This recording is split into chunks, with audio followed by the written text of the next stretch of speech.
That was a really long countdown. I actually don't know where it ended. I'm like You're pretty fine. much certain we're live. I am too. You are. He was like 10, 9, and I was like, We know God, from me I trying to need to play teach. Dod 3 song, I can't count. So hello everyone. This is Drakengard 1. Yeah. I'm Rod. Dale is Dale. Hi Dale. Are you are Yo, you there? what's poppin'? I'm the Duckman. He's alive even after last night, and Grace is Grace, and she's here in some extent. I'm alive. I'm here. I'm vibing. All right, give me 1 second to do this last setup. Doot. But yeah, we're gonna be doing the spookiest game ever created, which is Drakengard 1. Yeah, to be completely honest, when you actually know the lore, this game's kind of fucked. Yeah, but that's okay. We're gonna skip over the worst of it, or not. Up to Dale, honestly. Oh, what's happening? What? Is All right. what's up to me? How much of the lore you want to go into? Oh, I have to talk about lore this early in the morning. No, it's okay. You don't actually have to. All right. Okay, cool. I'm ready to go. So we're gonna go to new game, and I'm ready to start. I guess. 5, 4, 3, 2, 1, go. Wow. So this is Drakengard 1. So to preface this, the scary part of Drakengard is the fact that you might someday have to play it. God, imagine playing Drakengard.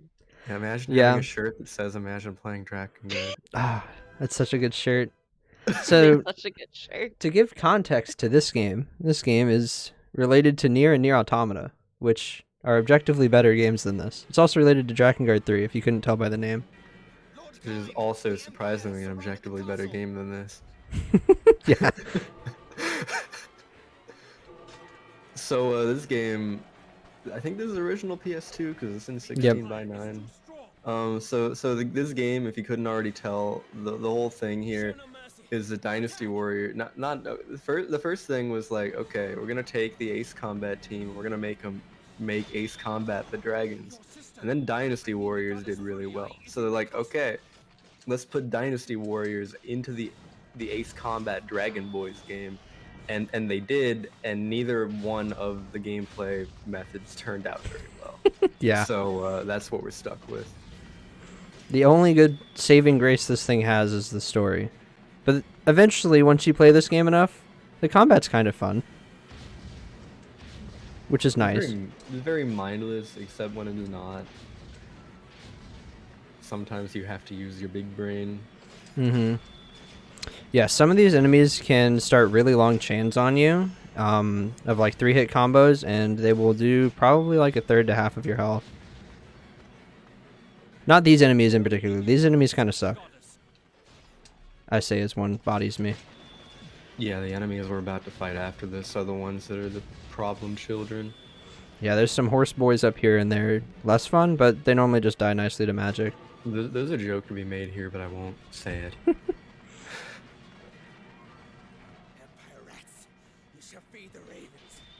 So what Kaim just said there about feeding the ravens, that's a throwback to that amazing, whatever the last game was called, run.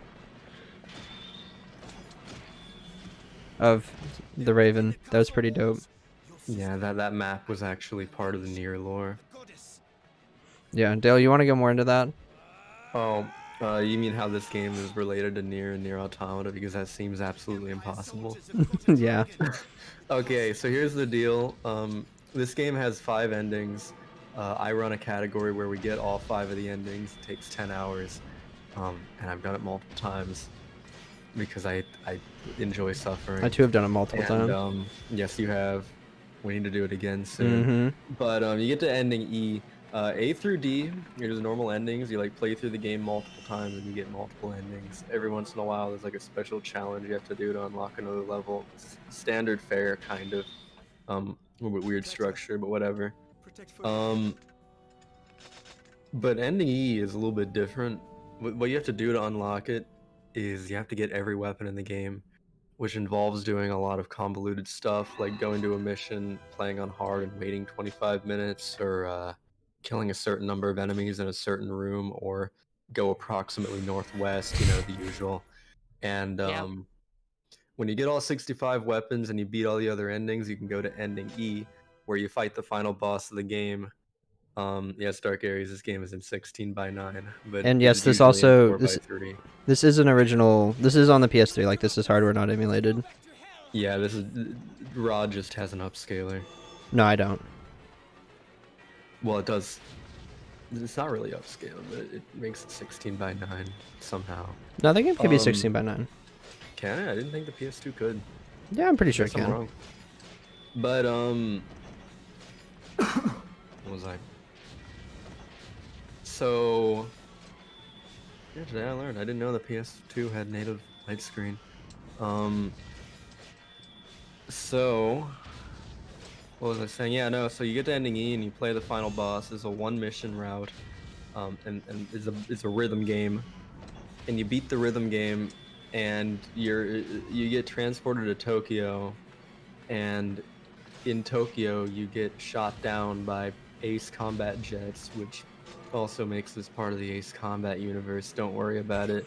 But then like the dragon and the big final boss crumble into a bunch of dust, and that dust gives people diseases, and that turns into 2020. I mean near. So yeah, that's how that goes. I would recommend looking into it or playing it more. But if I go into too much detail about that, I will spend the entire 2 hours talking about that. So Yes, just It's notice. kind of cute. Notice he said that if he went into too much detail, because that wasn't going into that much detail actually. No, it wasn't. So yeah, there's a dragon here. We might see that dragon again, like the rest of the game in every aerial level. But yeah. So the Imperial soldiers captured a dragon, and now we freed the dragon. But like in the first cutscene that we skipped, we got stabbed in the back. So we're like kind of dying. Like just low key. We can still go kill a bunch of people, it's okay. So then now they're like, wow, we're both dying. Let's make a pact. Because when you make a pact, oh god, Dale, do you want to explain pacts? Or should I explain pact? I mean, so to be clear, a lot of the games, pretty much every game in the Drakengard extended universe, most of the game takes place outside of the game. Also, I hope you didn't like Kaim talking, because he's not allowed to do that anymore. Yeah, so one of the things about a pact is you have to give up something that is irreplaceable, is what they say, at least in the English dub.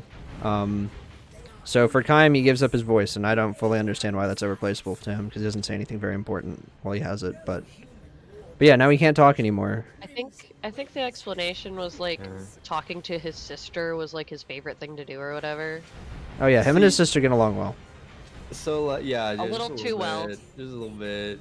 But the way pacts work is like a human and something non-human with a soul can be like, hey, what's poppin'? I want to combine souls, and you do that, and that's called a pact. Now the game presents it as like, hey, we're dying, and the only way that we can save our life force is to combine them. And the dragon and Kaim are both like, fuck it, we ball. So they do that.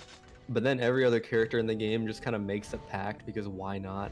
There's one guy who makes a pact with a fucking fairy that hates him just because the fairy said it would be fun. And that's the whole thing. That we won't be getting into, because we actually skipped the side characters in this, which I'll go over when I skip them. There's a lot to talk about the side characters. Yeah. They're their own can of worms. So if you haven't noticed, this game now looks different because I'm flying. So these are the first two aerial levels. I actually think they're the best part of the game. They're kind of fun once you get used to the kind of clunky dragon controls. The camera is basically the main enemy here, as with a lot of the game sometimes. So the lock-on is a little aggressive, but there are buttons like circle. If you press circle, it won't lock on and be super aggressive. So I'm going to be pressing that a lot to not get absolutely owned by the camera.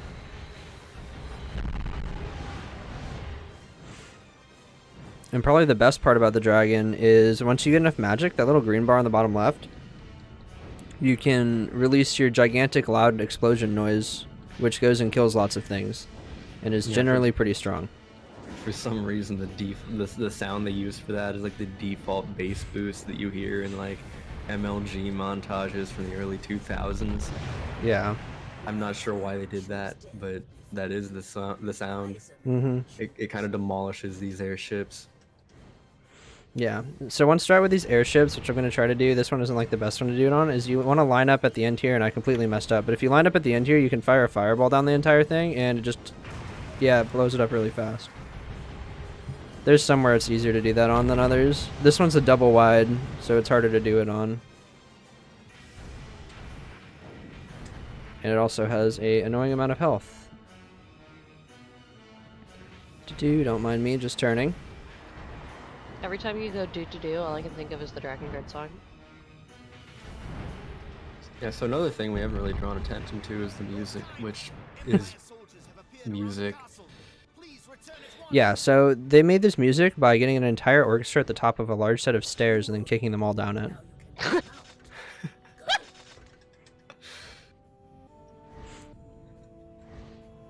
But actually they, they took a bunch of, like, just classical music pieces that they recorded from an orchestra, and then they kind of just snipped them all together, and now we have the Drakengard 1 soundtrack. And they never emulated this style again.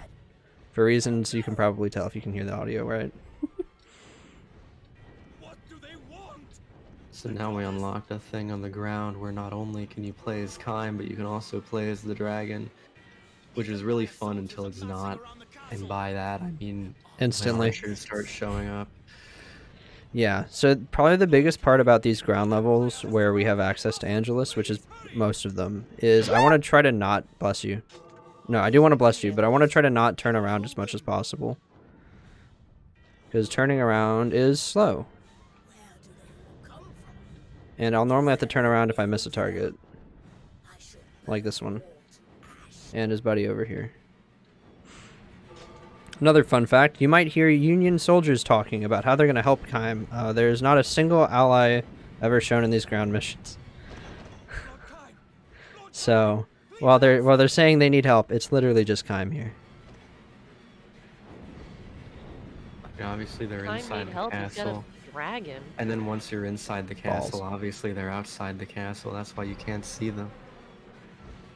Yep, this is where it stops being fun.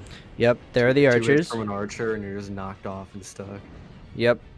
This isn't the worst level for it. Some are worse than others by a lot. But that's just your first taste of archers. Oh wow, I missed one way back here. Okay. Rod Gamer, why are you only attacking some enemies and not all of them? Wow, that's an excellent question, Dale Duck. Well, you see, some enemies have this giant target thing above their head. That means you're supposed to kill them. You must kill them to progress, as I am doing. This spot has a lot of archers, which is not fun.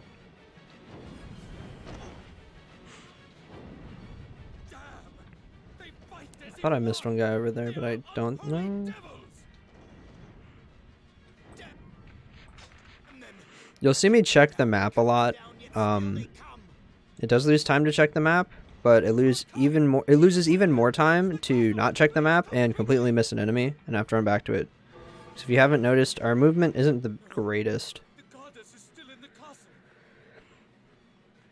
Wow, Lorne, thanks for the sub. He follows me everywhere. When are you guys gonna start dating, dog? God, no, not here. Cool, so that was the first ground aerial mission. The game can go 3 decibels louder. Yeah, I got you, family. Probably. If y'all can't tell, I live to annoy the shit out of Rod. Oh no, my volume mixer went away. This is the third type of mission called event missions, where you run. There's like one where you have to actually kill things, but we aren't gonna see it. No, you'll see it. Oh, is there? Mm-hmm. The only one I can. Which one? One sec. Trying to pull up my volume mixer? Okay, cool. Pulled up the volume mixer while playing the game off my OBS preview. Let's go. Yeah, so Rod the the single God-Eater. mission we're gonna see, event mission where we have to kill one, is where we have to kill a single wizardy boy, which we haven't met yet. Oh yeah, that. This guy comes out of the ground and you can kill him or something. He's got a cool mechanic with his colors and whatnot, but we never kill any of them, so it doesn't matter. These guys are gonna smack me. Cool, they didn't smack me. Please clap. So the way those enemies work, because I actually know this because it was almost part of my route. Based on what color they are is how you tell what attack to use. I think purple is you can only use magic, and red is you can only use physical attacks. And the highest combo you get on that enemy in the 60 seconds it's alive gets added to your kill counter. Which is important for unlocking weapons, but not in this level. Mhm. So who cares? Hey, Rod, how do I pull up the chat in Minecraft?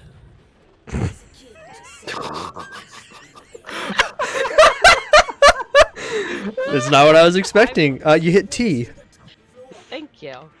If anyone else has any Minecraft questions, I guess I can answer those too, because this is Drakengard. Which is the closest game to Minecraft I've ever played. Oh god, what is I mean, happening we in my could just life? make the entire map of Midgard and Drakengard. We- In Minecraft, rather. Bruh, can we? Oh That could be god. the project. The project was our railway we built. Oh, did we finish that? Yeah, we did. We're But going that's- bigger and better now. Oh boy.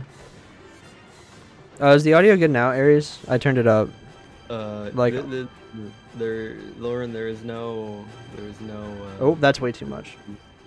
Any okay. money you give to us is going directly to NASA Marathon. Gaming. Like, apparently. I guess I underestimated how loud the intros are compared to the game. I haven't opened this game in forever. Yeah, the intros are massively loud. Cool, so I killed those targets to get this key. The It was world's actually oath. absurdly fast. They are the same. Yeah, that was pretty quick. They were all nice, and they stayed all close enough that I could fireball all of them at once. So one thing we haven't really talked about yet is I've been using that magic fireball by hitting triangle when I have enough of the little green bar on the left. Every different weapon, of which there are like 65, I think Dale said, has different magic, which is probably the coolest part of this game. Because they're all mostly unique. We're gonna see 3 of them. This being one of them. Our favorite weapon is the one where when you get up Rod. to 4 bars of magic, you break the game by going ridiculously fast. Yeah, we're not gonna see that one in this playthrough, sadly, because that's a ending thing. Nice. That was a good whatever we call this room. We don't actually have a name for anything. 306 is pretty good here. That is actually a really good IL for this level, I think. Yeah. Oh I wow! don't Wait, I put my know how estimate that at was 240. appropriate. Oh, let's go. I thought I put my estimate at 230, and I was sweating. Nice. Even that seems kind of high to me. 230? Yeah, no, it is kind of high. 240 is like really high though. I guess you haven't played in a while. No, I played twice last week. I've been prepping, dude. We're ready. We're Well, getting yeah, we're Rod getting PB act- today. Other than that, it's been a while. Surprise, Rod actually practiced? I'm the one who doesn't practice. Rod always practices. I do always practice.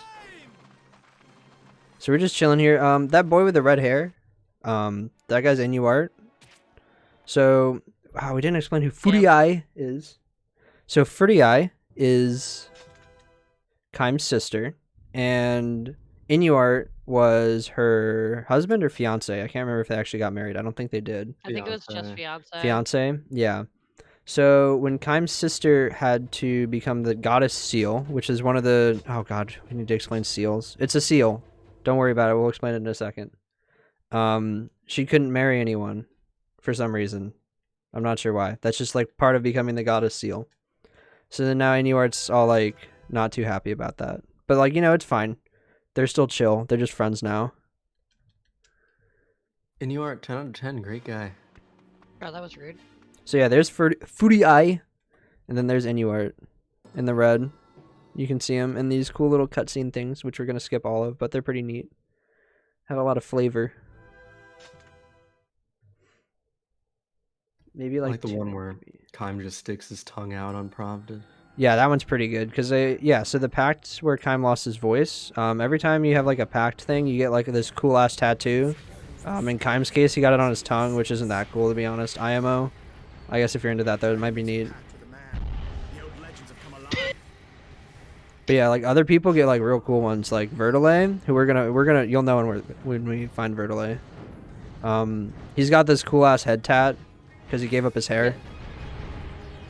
Still can't get over that. Yeah, his hair was irreplaceable. So, but yeah, See, so like, so far the only people who we know who have packs are Kaim. That's the only one we've been introduced to. So like, why are we fighting the Empire, boys? I'm glad you asked, person who's not me. So, the plot of this game is it like you're like this kingdom, and you're the prince of the kingdom, and your sister was the princess, and then like this black dragon killed your family, and now you really fucking hate dragons. But then suddenly one day the Empire is like, hey, we want the Watchers to come back. We really miss the Watchers, which are like really destructive god-type beings. Back a long time ago, there was a war with them, and the humans made these 4 seals. There's the desert seal, there's the ocean seal, there's the forest seal, and then there's the goddess seal. And the goddess seal has to be a person, and that is Furii. So we don't want Furii to die, and the Empire does want Furii to die. And we also don't want the other seals to die. Right now, we're currently trying to take Furii into the forest where the elves live, because the elves are neutral. I'm sure that will go wonderfully. Yeah, the elf village must be here. It must be. Spoiler alert, the elves might not be here, and they might all be dead. Or most of them. There's one elf. Yeah, there's, in fact, one elf that we meet as a side character who's actually playable. She eats people. But yeah, we don't meet her, so it's okay. She eats babies. Yeah, she prefers eating babies, but... There's narrow in. Yeah. But we don't meet You her, gotta- so it's okay, don't worry about it. That's yeah, you gotta RodG. emphasize. Not even the worst character in the game. There's people who've done more terrible shit. And we don't need to talk about that, it's fine. Yeah, RodG is also a pack holder, correct? Yes, RodG Yeah. has a pact, and, well, All we don't need to all get the into it party too much. members have packs. Yeah, all the party members have packs. And I got hit by one of these arrow boys, which not only knocked me down on the second hit, which sucks, but when you get hit, you get staggered, and it'll make it so you can't shoot things, so I have to turn around, and turning around is slow, and I got hit again. Alright, there's a bunch of targets up here I need to hit. Boom, boom, boom, F. Okay, that was fine.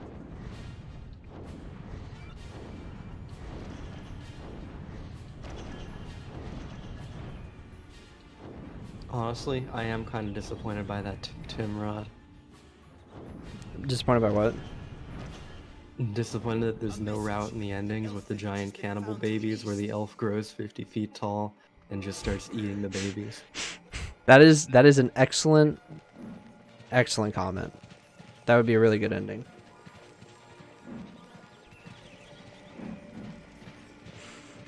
I'd actually be really curious to know where Ariosh's tattoo is. It's like where her stomach? womb would be, yeah, her stomach. Yeah. Oh, She has, is like- it actually? Yeah, it Oh, is. yeah, Yeah, that's because she has like a high cut top. No, you don't see it in the game. But if you have the guidebook, which I do, or you have the soundtrack, and you look at the pictures in the soundtrack, the pictures... Actually, yeah, I just got the soundtrack recently, and the little booklet that comes with it shows all of the people who have packs and where their tattoo is. So, like, it shows Vertile's, like, sick-ass head tat.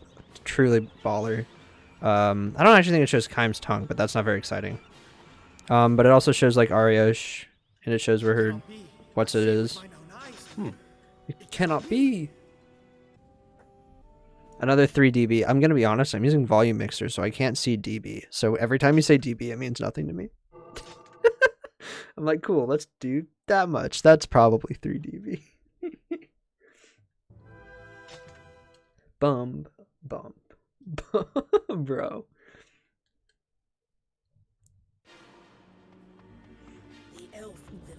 Cool. So now we're at the elf village. Don't worry about all the enemies that are for some reason around the elf village. I'm sure the elves are fine.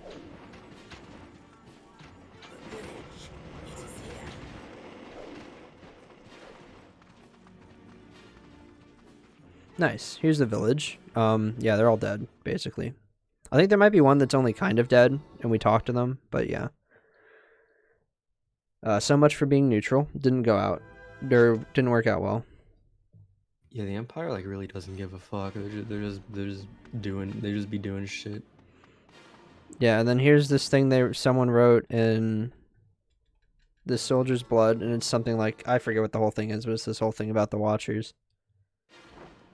And here's another event mission. There's a chest. I think that one has a weapon in it, actually, but it's not that good, so we don't pick it up. He's like, think not the Watchers, speak not of the Watchers. Yeah, call not the something else. Watcher's name. Something like that. It's like, don't fuck with the Watchers. But that doesn't stop the Empire, because they're crazy. Yeah.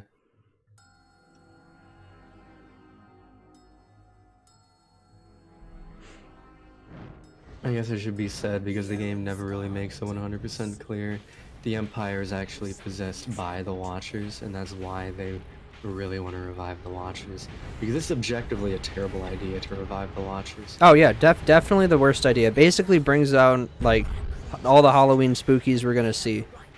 So there's a reason why I thought this was a horror thriller, monster-worthy game. Are they this way? No, I got them all. Okay, good. So one of the best parts of these air missions is they like to talk a lot during them, and if you haven't noticed, my map goes away when they talk. So I can't actually see where I'm supposed to go. I have it mostly memorized, but sometimes I'll get a little turned around.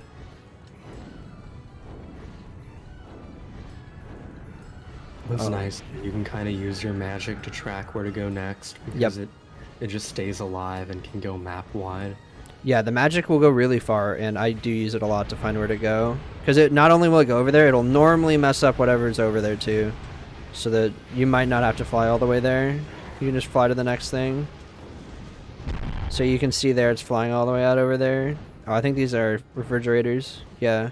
No, they were griffins. Screw griffins. Nice. So the things that look like flying refrigerators are actually gargoyles, but they're just refrigerators in my mind.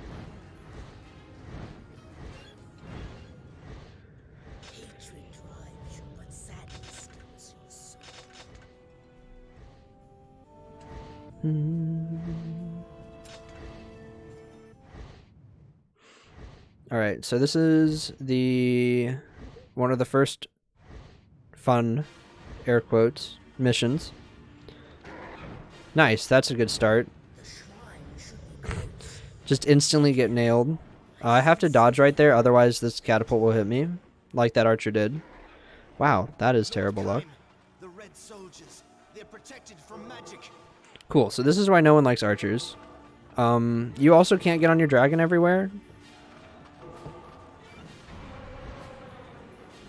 Yeah, there's too many trees here, obviously. I'm surprised you were able to get it there. I'm also surprised. The bridge. That would have been unfortunate. That would have been unfortunate. Kind of like me getting knocked off again. But yeah, if you can't tell, there's a couple archers around here. Or arbalesters, as they're called in-game for some reason. I don't know what an arbalester is. If anyone knows, I'm all ears. They use arbalests. Yeah, they arbalest us. I mean, they definitely do something to us, and it's not nice. And I'm not grateful. Oh, this is where we get introduced to the red enemies. Oh boy.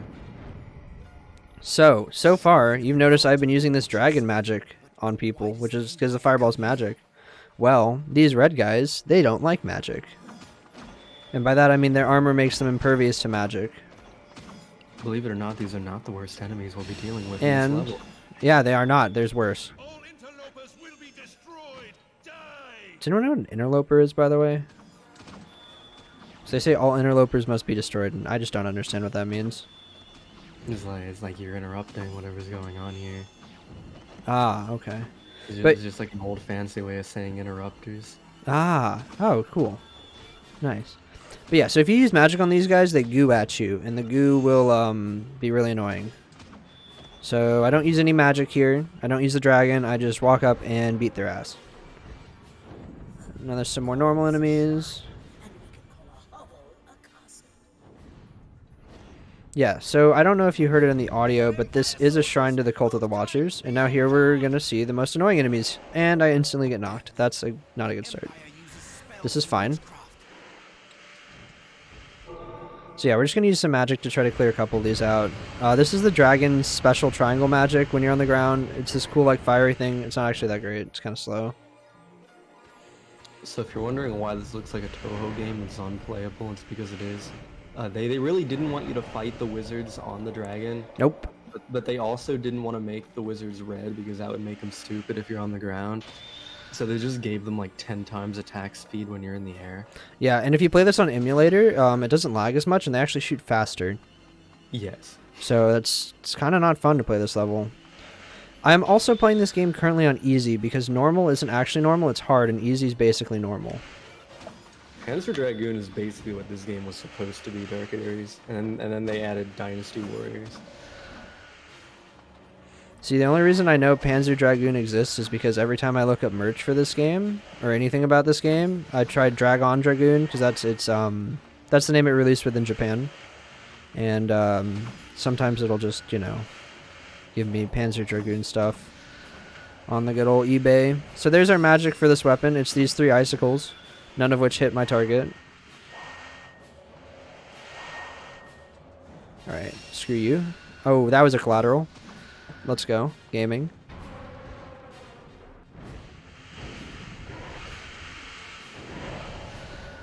Cool. I got knocked down again. So yeah, we just kind of hope and pray that we get a couple hits with the dragon, because it's not really consistent, and there's no point in trying to. The key to world record is not getting knocked off, just by the way. And not turning around, basically. But mostly this level. This is kind of the deciding factor. I don't know if this is the deciding factor, because actually the current record holder, I think did this about the same way I'm doing it. Really? Because like the variation in this level, just by getting knocked off once is like 3 minutes. It's kind of ridiculous. No, it's not that bad, honestly. Because there's actually no hope for staying on the dragon, unless someone comes with some crazy god strat. Luck. Yeah. Cool. So that was this level. This level took me like an hour casually on normal.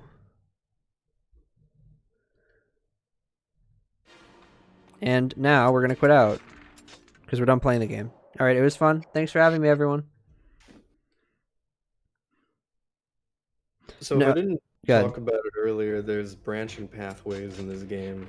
If you beat that level we just played in 8 minutes or less, you get like this special route where you can go and unlock an extra party member. But we don't want to do that because that takes another 10 minutes and we don't value the party member that much. Yeah, he's good for if you're running on normal, because his magic is really strong. You can like summon your allies into battle and their magic's really good. But we don't really need it. Like, time's good enough for us. So we just back out and we pick the level that doesn't have a Roman numeral in it. That's how we know. So yeah, that skipped getting Leonard. The good old justice-seeking fellow he is.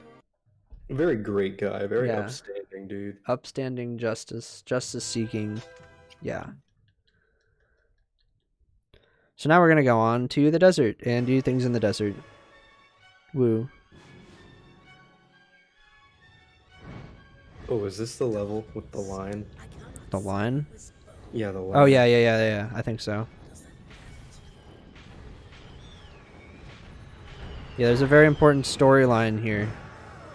While I get owned by these bird boys. Because I think we're going to a prison to find... Oh, wait, do you mean the one about Vertile or the one about... No, I'm talking about Vertile. Oh, no, it's not this one. There's a storyline here, though, that's important. About Kaim's sister. Oh, yeah.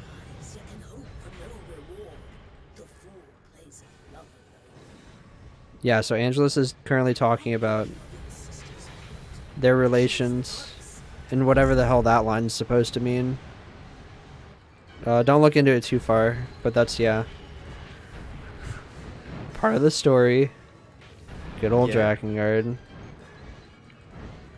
if you didn't catch it, that's fine. You're just like everyone else who played this game and then later gets confused when it has ramifications. They're not even clear unless you have some background on it because they really botched the translation on that one. I didn't think Western audiences could handle that twist. From what I read, they actually got the translation about Kaim and Furiai's relationship correct. It's just, it has different meanings. So, like, I guess they botched it, but they translated literally. When they should have, like, done it more, like, to get the meaning across. Where in Japan you'd assume, where in America you're just like, wait a minute, this makes no goddamn sense. You're like, so what? They're gonna just hug. But it's like, no, they're not. Oh, hey, the target's over here. I'm being stupid. But yeah, Drakengard. I just realized I was muted and I had asked a question. Yeah, you've been muted for a while. Yeah, I don't remember what I asked. I went to blow my nose and I muted and I just never unmuted. Alright, I will be right back. I'm gonna go grab breakfast. Good luck. Good IHOP. That's what I'm saying. Yeah, Waffle House is the official game of Drakengard. Yeah, restaurant of Drakengard. But I don't have Waffle House near me, so I just get IHOP instead. I mean, I get IHOP because Waffle House doesn't deliver. That's also true, yeah. Yeah, this is the one. Yeah, this is the one. This is where we finally get to meet someone whose name we don't know.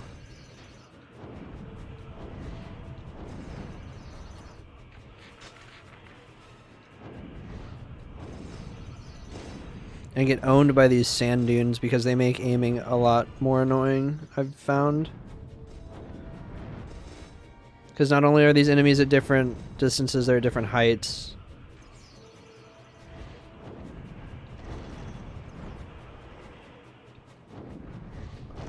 Another thing to note about the routing here is that if you get too far away from an enemy, after hitting them, they unload and they get all their health back.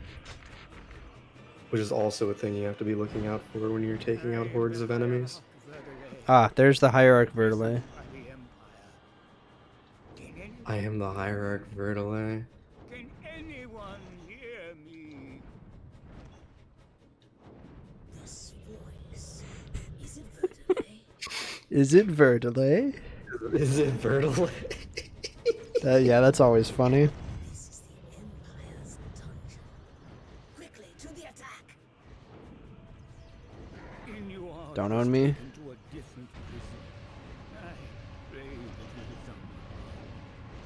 Damn, that blows to have a Waffle House closed that was near you. We just don't have any. Our closest one's like 40 minutes. I don't see why you wouldn't just drive the 40 minutes to get a Waffle House. No, that's a good point. I mean, Rona's the reason right now. Alright, that was actually really fast, damn. Fair assessment. That was really fast. I'm kind of shook. That normally takes like easily twice as long. So I don't actually want to ever save. I know you see the pop-up a lot and I always hit continue. But I don't want to save because this has a like 100% on the cart. I don't want to overwrite it. Because I don't know where my other cart is.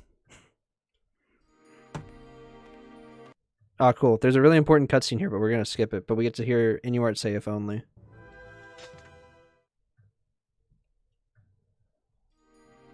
If only. If only. So, in that cutscene, Inuart's been kidnapped by the Empire.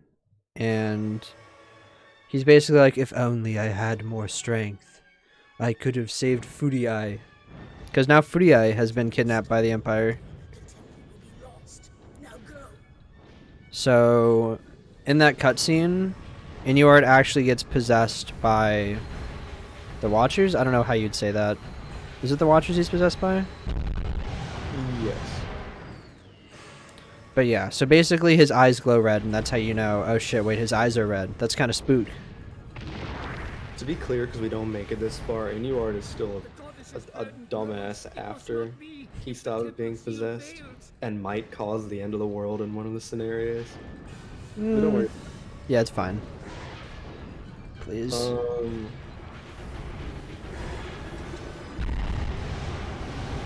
Also, I do want to point out, note that we said kidnap Furiai and not killed her, which is their entire goal, is just murdering her. Yeah, but they don't. There's no reason for them to kidnap her, and if they just murdered her right away, Kaim wouldn't win. Yeah, but instead they kidnap her. And then just in case we weren't aware, the seals protect the world and stuff. Vertile basically is going to say this nonstop. Vertile plays the role of concerned. Yeah, the two things that ever come out of Vertile's mouths are Ah! "Shields protect us," or "Oh God, it's all gone to shit."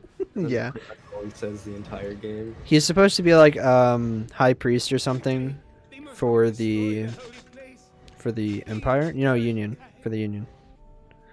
And yeah, he's basically very scared. Even though like he looks pretty badass. Dude's like he's got the drip.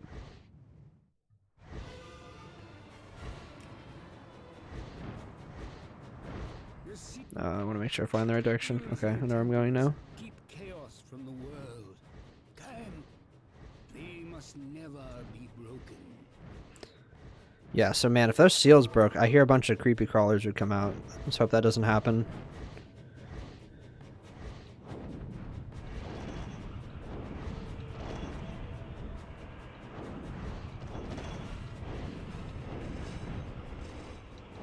Alright, that's fine, I missed that guy.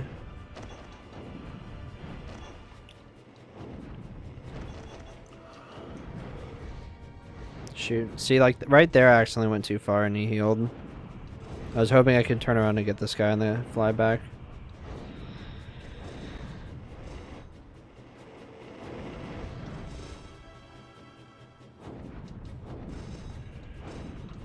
Alright, I got rocked there.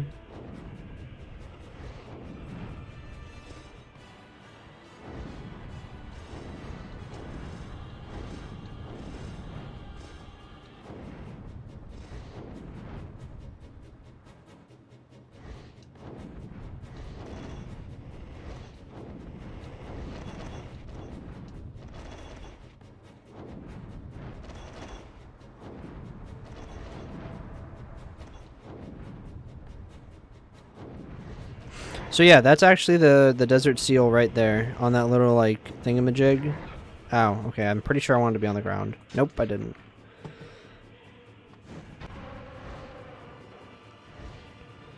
So as you can see, it's kind of overrun by the Empire boys, which is bad. So we're trying to fix that.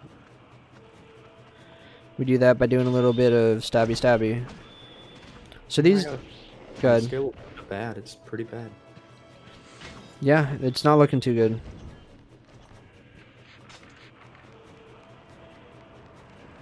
So yeah, these big guys, they're actually called queens. And they have this spin attack that's just like a 3-hit combo thing, and if they hit you, it really sucks.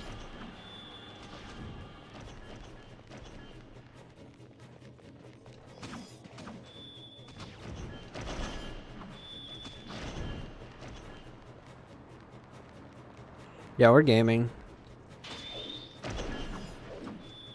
Bada bing. The Imperial Nice. Arbolesters. They are the enemy. So in case we didn't know, Imperial Arbolesters are the enemy of the Flying Dragon. And here's a shit ton of them. So we're just gonna do magic on them, because otherwise we'll get knocked. Where is You know, the enemy of the dragon, way out of range of the dragon. There's no reason for us to come over here. Except for the fact that the game forces us to. You want to explain Inuart singing? Because we're about to like do the harp cutscene, but I'm gonna skip it. Yeah. Okay, so like in one of the cutscenes we skipped. In Wait, that chapter, was wrong. No, go ahead. was there was that part where we go into the castle and we save Inuart and Furii. Everyone's just hanging out. Inuart is like, "Hey, let me play this song." We The really usual like song. the usual song. Like, he's like a bard. He's really good at music, but he's not really good at fighting. Yeah, he sings a lot. Like really, and the whole thing is he's really self-conscious about the fact that he can music, not fight.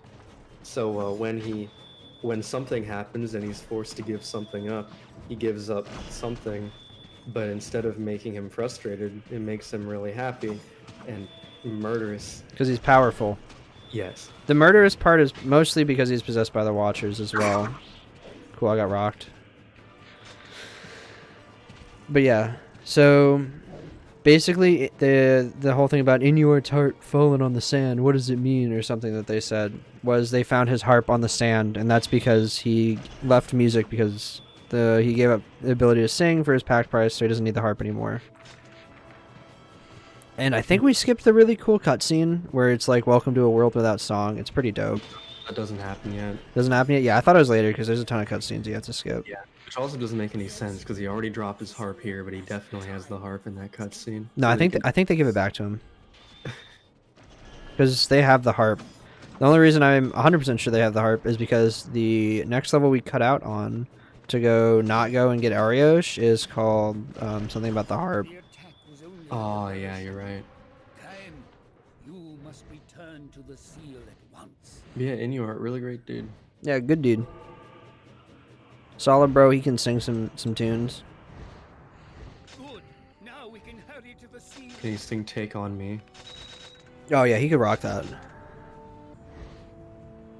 But not anymore because he made a pact and he gave up his ability to sing. So his, Right. I'm pretty sure his pact like tattoo things on his neck. I'd have to go double check. It's either on his neck or his hand. Oh, that's true. It could be on his hand. I can't remember. Temple is ahead. You must cut a path through. This is the level where if you want a bonus weapon, you go approximately northwest. Is it this one? I thought it was a different one. It's this one. Yeah. It is near a rock, if that helps. Yeah, most of the weapons in this game are hidden in either extremely obtuse locations or behind extremely strange requirements. Actually, well, a lot of them are either waiting or killing a number of enemies, but some are like really weird. Like you'd never get them without the guidebook. There you can see Vertile's cool head tat. That's not hair, that's just tat.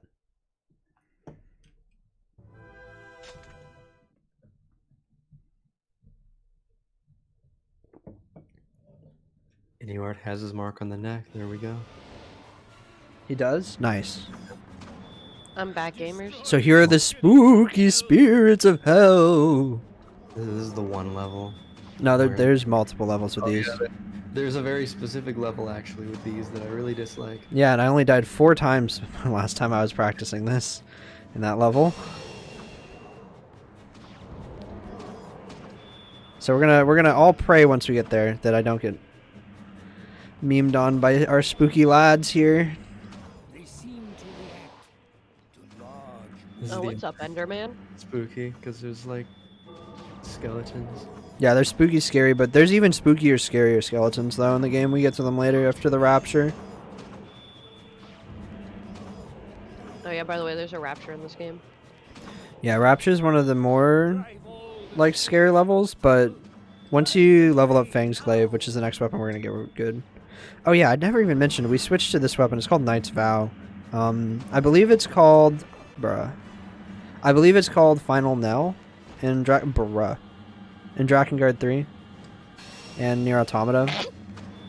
Because a lot of weapons in these games, These skelly boys really just aren't having it today. yeah, they're really not. They're being kind of annoying. Don't, bruh. So their gimmick is that you're supposed to fight them one at a time by figuring out where they're hiding in the ground and then killing them close quarters. But we're speed gamers, so we want them all to come out at the same time. Yeah, there's a couple times where I'm gonna summon a bunch of enemies out of the ground by just running over them and hoping I don't die. Imperial forces are drawn to the It normally works well, north to but as I said about like sometimes they'll wombo combo you and do half your health. Yeah, there's one level where that's a problem. Because most of these aren't too scary, but then the last 2 missions in this game, the last 2 ground missions are kind of scary, even on easy, just because we're not super leveled up. Because we kind of like the game expects you to go and kill a bunch of enemies and like kind of just like vibe out, just doing some good old genocide, but we're not doing that in the speedrun. We're just killing all we need to. We're being the good guys. It actually came up in the routing for E. There's one mission where the official guidebook says to go to a certain area and kill all the enemies, and then you'll unlock the chest. The problem is those enemies don't spawn if you don't kill all the enemies leading up to that part of the level. Yeah, I remember Because that. they just assume that you're killing everyone, but like, no, we're not killing everyone. Why would we do that? That's slow. Shoot. So you may notice that there's red enemies gooing at me, but there's also the black dot enemies that I need to be killing. So I'm going to try to kill the black dot enemies without getting gooed too hard, because the goo does knock me off the dragon. You know, think of the goo like the Archer arrows, Except it's only caused by us doing magic. yeah. Also, when I actually press triangle to do magic, it normally gives iframes for ground levels. So like right there, you saw I had iframes that whole time. So I didn't get knocked by all the goo coming at me. I always use it a lot in areas with a lot of archers because one, it will kind of kill some of the archers, and two, it will prevent me from getting owned by the archers. Yeah.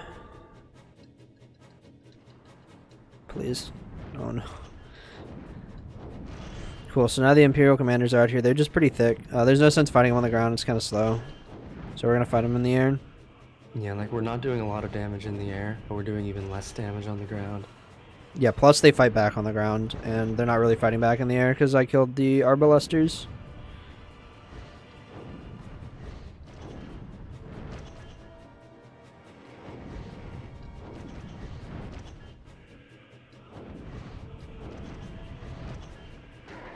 Bruh.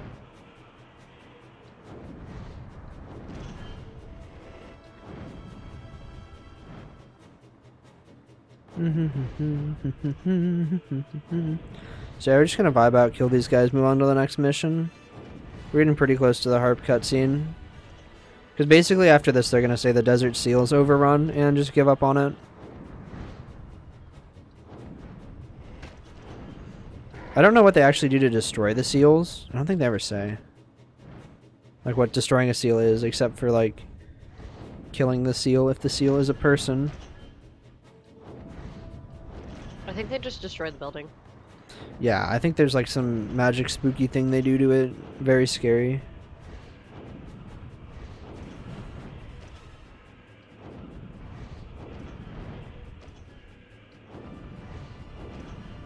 Is this the will of the gods? Is it their will that we be tested so? Yeah, so basically most of the time that like Vertile just says lines like the one he just said. Is this the will of the gods? Blah blah blah. Oh no, everything's boned. Oh god. Oh fuck. That's his character.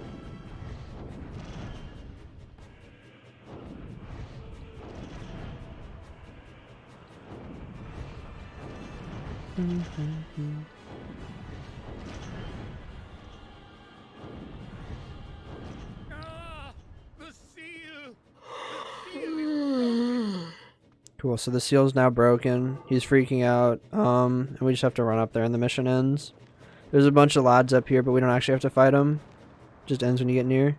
This place is They do this thing sometimes where they use enemies to like set the mood. Like, oh, some of the Imperial commanders got up there. There they are, physically. Yeah, they're up there like, we smashed the seal. And they were like, alright. They smudged the chalk. Yeah, they went up there and smudged the chalk. Alright, so you saw at the top, I mean, if you didn't, that's fine. There was a Roman numeral. So this is the heart mission. Gonna quit out real quick so we don't go find Ariosh, because going and doing her side missions is extremely long. Her side missions take forever to do. Like, maybe 40 minutes. Because she has like 2 really long aerial missions with very, very tough enemies. And then she has a ground mission that's very long. So here we go. And you're going to see either Kaim or Fudiai has a harp. Yeah, Kaim has a harp. So that's Inuart's harp. These event missions that I keep skipping, they're really fun. I think they're like, they had so much flavor. Wow, our dragon leveled up. That just happens when she beat a certain level. So we just missed a pretty cool cutscene where Inuart flies out on a dragon, and whoops, it's the same dragon that killed Kaim's parents, and he's upset. Oh no, that one's this one right here, but yeah, it's about to happen. Oh, is it? Yeah. I thought it happened on the last one. No, it's this one, Chapter 4, Betrayal. But yeah, Inuart shows up, and it turns out he made a pact with a dragon. That dragon, the one that did the thing. A pact then he, with that like- which killed my parents. And then he like takes the harp and flies it up into the air, and then he's like, "Welcome Hang on. to a world without." Song. That was Grace talking to her roommates. Yeah. But yeah, welcome to a world without song. And then he like drops the harp from the dragon, and it falls into the sand, and just like, oh boy, and then it's all downhill from here because that's the coolest part of the game. many of them. Nah, dude, there's a lot of cool parts of the game, but they're locked behind the first ending. Yeah. It's the coolest part of the run. Yeah, that cutscene's probably one of the best ones in the game. All these CGs we're skipping, they're really nice. Like, I think they're really fun. The CGs and events just have a lot of flavor in them. What type of flavor? I don't know. But they're flavorful. Yeah. And they give the game a lot of character, which is something that was lacking from its sequel. I think maybe grape flavor. Maybe grape flavor. Yeah, I could see grape flavor. See, here's the real question that I've always had for Rod. Did you ever actually beat this game casually? Yeah, I got ending casually. I played this entire game on normal. And it was not fun. It was actually terrible. I don't recommend anyone does it. Unless you want to be a real gamer TM. Because I mean, you have to do it if you do the ending. yeah, you have to play... Okay, so for ending, some weapons are locked behind playing on normal, which sucks because normal is significantly harder.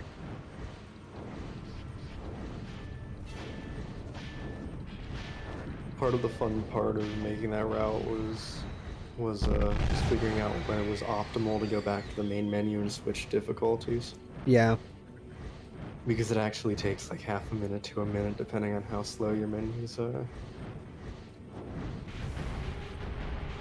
Yeah, e-ending's a really fun category for this game. It's just long.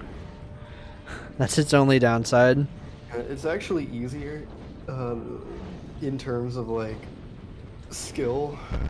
It just takes like 5 times as long. Yeah, it's easier because it's longer and we level up more, but it's a long run. Get Ariosh early. Yeah, that's true. So while we skipped Ariosh in this because I said her levels are really long, she is insanely powerful. Her magic when you summon her, her magic when you summon her, easily decimates like everything in sight. Yeah, And so casually, it's so fun to use. when you get a party member in this game, what you get is you can select one party member per level, per ground level, and you get 3 charges, and you can use them to play as that character for a certain set amount of time. And they all have Banger their alert. move sets. They don't level up; they just deal a fixed amount of damage, which is part of why they're so powerful because they're just like high level from the start. But also, their magic just kind of demolishes everyone. Ariosh's, if you charge it up all the way, will I think you missed one. I entirely missed one. There's this one boy back behind where you spawn. I wasn't sure, so I didn't want to say anything. No, but I yeah. saw it. But yeah, so when you charge up Ariosh's, what happens is she has like a water and fire elemental as her pact. She actually has Yeah. 2 pact partners, I believe. Doesn't Yeah. isn't it? Yeah. Yeah, it's like 2 elementals. One of them fire, one of them water. So what happens first is there's this big blast of fire right in front of her that deals like about as far as Rod is shooting out the fireball right now is how far Ariosh's magic goes on the ground. Yeah, it's insane. And then some water comes down and finishes them off. Each one of these attacks does enough to one-hit Basically anything. pretty much. Any random trash mob will die from it. Like big scary targets won't die right away. It's like the big round guys with the armor. Those are the only ones I know of that don't die in one hit Yeah. to it. So right there, I picked up Fang's Glaive. Okay, cool. We just have to wait for enemies to spawn. This is one of the levels where you have to wait for enemies to spawn. And they spawned. Hello, turn around. So I just picked up Fang's Glaive. Fang's Glaive deals 14 damage. I believe Knight's Vow does 8 and Keim's Sword does 3. So 14 is pretty good from 8. But even better, we're about to go grind that sword up. Or the glaive up. So that we level the weapon up. Because every weapon in the game can level up 4 times. Or 3 times. Up to level 4. And for the glaive, when we level up, the damage goes from 14 to 28. And that's like a lot. That's like pretty good. It helps a ton. If you play this casually, it's really easy to just like not worry about weapons. Just be like, oh, I'll just use Keim's Sword through it. Keim's Sword's doing like 9 damage once you level it up, compared to Glaive, which does 14 at level 1 and 28 at level 2. So it's pretty dope. Alright, At so max level, the glaive does like I think 42, and the most damage, the highest damage on any weapon in the game is like, I want to say 60. yeah, it's a lot. And you get it really early. This is like early in the game for having a good weapon. So right here, you just wait. The enemies are going to spawn behind me. I'm just flying into this wall because there's nothing else to do here. Get a good stretch in. Oh, here's your pee break. Big facts.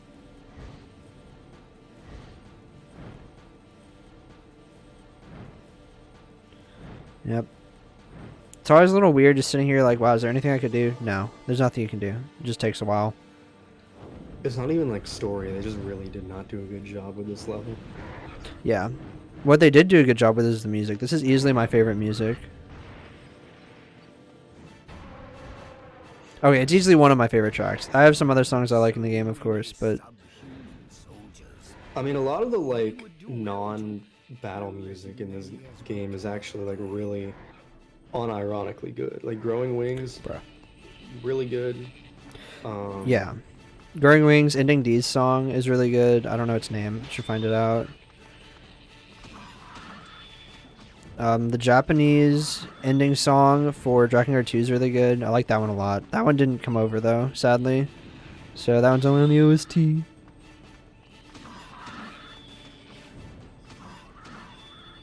Because I have in fact ran all the Drakengard games. Hey Dale, What's up? speaking of running all the Drakengard games. I'm looking at the case right now. So Drakengard 1 is probably the easiest. Okay, Drakengard 3 is the easiest Drakengard game to buy and get a copy of, because you can buy it from the PlayStation Store for PlayStation 3 still. But you can also buy it used really easily if you want a physical copy. Drakengard 1 is the second easiest. So those are the two Drakengard games that had Yoko Taro for the director. Drakengard 2 didn't have Yoko Taro as a director, and it's also objectively the worst one probably. But it is extremely hard to find copies for it at a reasonable price. I mean, it's the most fun. It's more fun than Drakengard 1. Yeah, the gameplay in Drakengard 2 is better, but the story is lacking.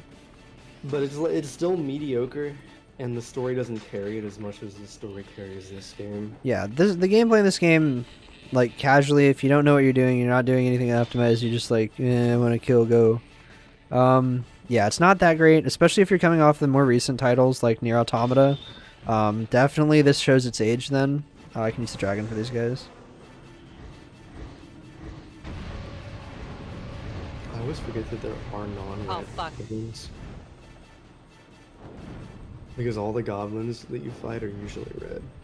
Yeah, there's a lot of non-red enemies here. And then there's going to be a second wave that spawns after these guys too. Like the unbeatable red trio, which unfortunately won't be meeting. Sadly. It's a good thing we don't see the unbeatable red trio in this. The unbeatable red trio is a group of 3 enemies you meet in True Ending, and as the name says, they're unbeatable. Yeah, easily the hardest boss in all the Draconeer anthology. Yeah. Isn't it like... Yeah, it's really hard. I You're mean, right. It's unbeatable.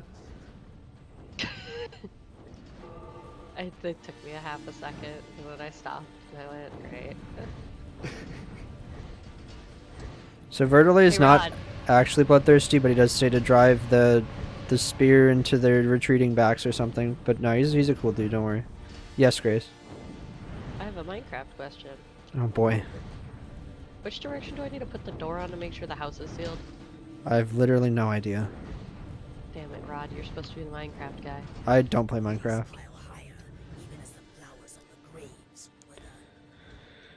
Yep. So there we go. The war's continuing. What if you use cheats to beat them? Cheats to beat which? I'm actually not familiar with any cheats for this game. I mean, what I will say is that they're definitely unbeatable as Kime. Oh, cheats for the unbeatable red trio. Yeah, they are. No, you still can't beat them. I mean, if you consider certain gameplay mechanics cheats, then yeah, you can make it a little bit easier, but I don't know. It's still really hard. Cool. All right. Once again, we're going to quit out, but this time it's not for a story reason. It's because we want to grind the glaive. So while it seems slow, again, it doubles its damage and it makes its magic really strong. That's big because now we're going to be fighting. I Yeah. think the first half of the game, you fight about a quarter as many enemies as you fight in the second half of the game. It's kind of Yeah. ridiculous. Once we get to Rapture, you'll understand why this level up is really important. Because once we start fighting the spooky scaries, those guys are the ones that can 3-hit combo you for most of your health bar. So we're back to chapter 1 verse 2. And I need to get 250 kills to level this weapon up. Because you level the weapon up by getting kills. It's not XP based. Good old Slaughter. Ran around in a circle before doing an attack. The dash attack just has an absurd AoE and does more damage. Yeah, the dash attack's really good. If you have the room to do that, you should do that. Also, the magic on this weapon kind of slaps. Yes. It's like an AoE that deals poison over time. Yeah, basically if you're near that circle, it messes your shit up pretty bad. So, right now it's 1 circle. When you level it up, it's 3 circles. And that, like, extra area you get really helps a lot. So, the strat here is just get 250 kills. And we get to hear Kaim's voice again, which is nice. He has a nice soothing voice. He has one more line in the game after these levels. Yeah, there's one more line if you play to either B or C. I can't remember which ending, because we get them... Ending C? Yeah. C for Chaos Dragon. Ah, that's the one, okay. Please walk into my circle. Thank you. But yeah, you can see we're shredding these enemies way harder than we were with the other sword. Oh, hello. Let's not miss this guy. That would be unfortunate. And weapons are the only way you can improve your damage as Kaim. As you level up, the only thing you get is more health. Yep. You get more health. You get more magic on your weapons when you level the weapons up. And you get more damage on your weapons when you also level them up. So, basically, just level up the weapon. Empire rats shall feed the ravens. And in fact, they will. We're going to kill a lot of them.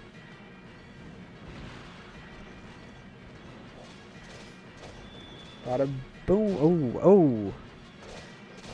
Oh, wow. This group of enemies messed me up. Another nice thing about this weapon is you can see how Kaim's swinging it. It has a very large hit radius. So you can hit enemies off to the side of you pretty easily. Which makes a big difference when you're fighting large groups. Just gonna... Boop.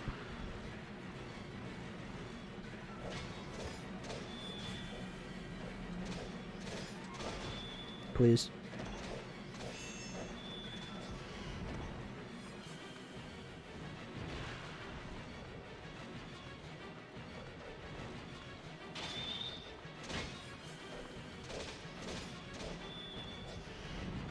Yeah, we just got some chill grinding here. It's pretty great. This is the only time we really grind. We don't do this in E ending actually because we fit it into a level, I believe. But in A ending, there's not really a better way to do this because all the enemies you fight are too hard. And the levels that have the most ground combat where we could be grinding are also the ones where we need the level up already. And you don't get the level up stuff. Whoops, I thought I had magic. You don't get the level up stuff during the mission, you get it after. So it's important to just quit out, go slaughter on chapter 1, verse 2.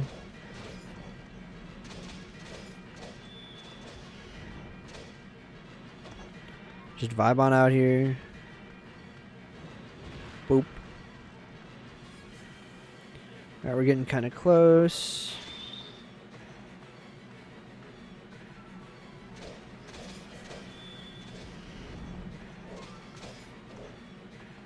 Yeah, we're good. Just gonna go pop on over here. Just boop. Alright. Alright, cool. We got it. Kill these horse dudes. Ow.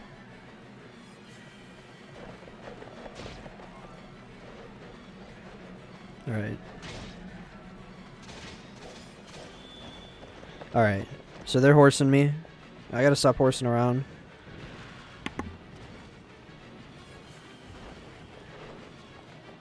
Please stop running. They're within Cool. the castle walls. Your sister. I like how Dale unmuted for like a half a second as if he was gonna say something in response to that. I know. I mean, just know I was really upset about that one. The Empire soldiers have caught a dragon in the castle bailey. The castle's under attack. Please help us. Alright, got our treasure box here.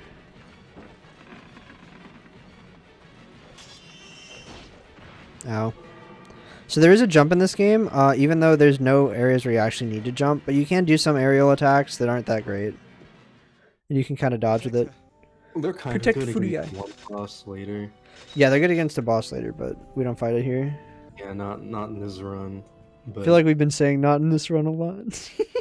yeah, because like There's a lot of game after A. the thing you have to realize about Drakengard and near games is that the ending A, the any percent, isn't even like half of the game usually. Yeah. In this, it's well under half the game. Because really, a lot of the story is in the side characters. Alright, so we're just going to quit out here.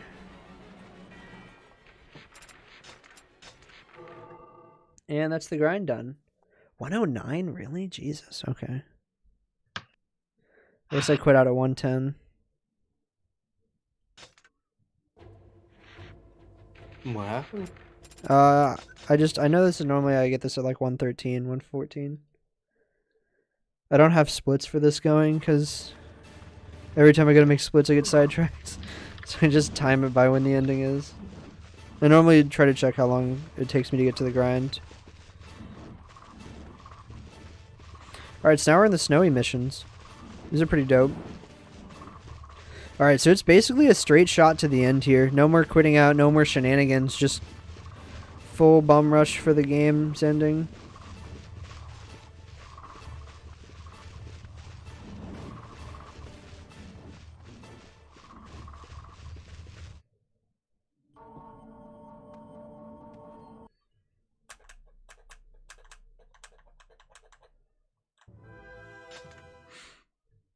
I think we're in chapter 5 of 8 right now. If people are keeping track. That was actually 4, I believe. I think that was 4-7. But yeah, we're getting close. We're on about to be 5 out of 8. parents were killed by an Empire dragon. But you must not live only for revenge. Oh yeah, you're right. Because 6 and 7 are like the same level.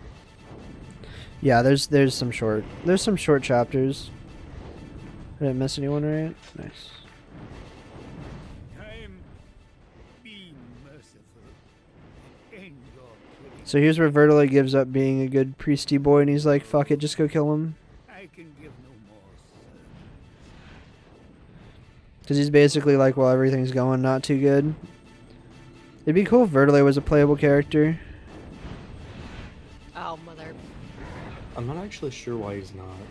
Yeah, he'd be a good one. Oh, well, okay, wait. I don't think he can. His pack partner is like, I forgot. It was a dragon. Like he had a really powerful pack partner.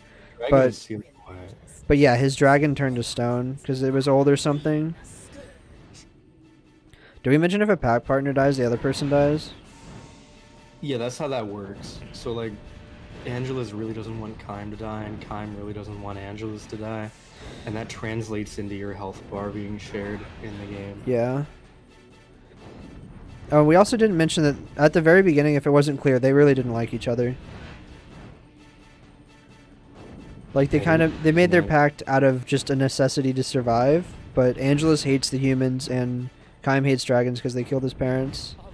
Part of it was also that Angelus was really impressed that Kym killed like 100 Imperial soldiers while bleeding out. Yeah, that's true.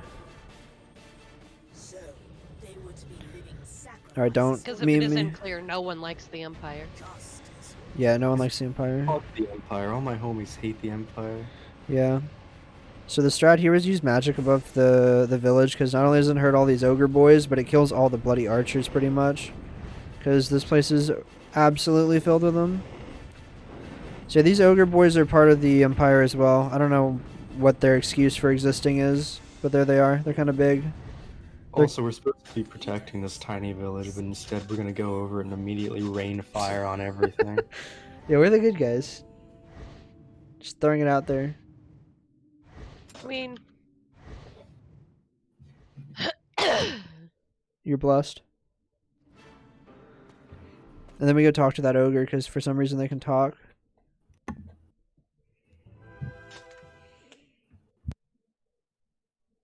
Yeah, the Empire does like the Empire. The Empire also has a hilarious accent, which we sadly don't get to hear here. If we were doing E-ending, I'd play the cutscene for it, but To reach the Empire's lands, it seems pretty much you don't know anything about the Empire, but then they talk and they've got this like wild British accent, like I mean, you're really probably strong. We're probably gonna have time to watch that cutscene because you're gonna come in well underestimate. Oh yeah, if I'm underestimate, we can go watch some cutscenes. Have movie night, dude. Watch some of the spooky parts. You do have the save file. I do, yeah. As long as I don't save, we're good. oh,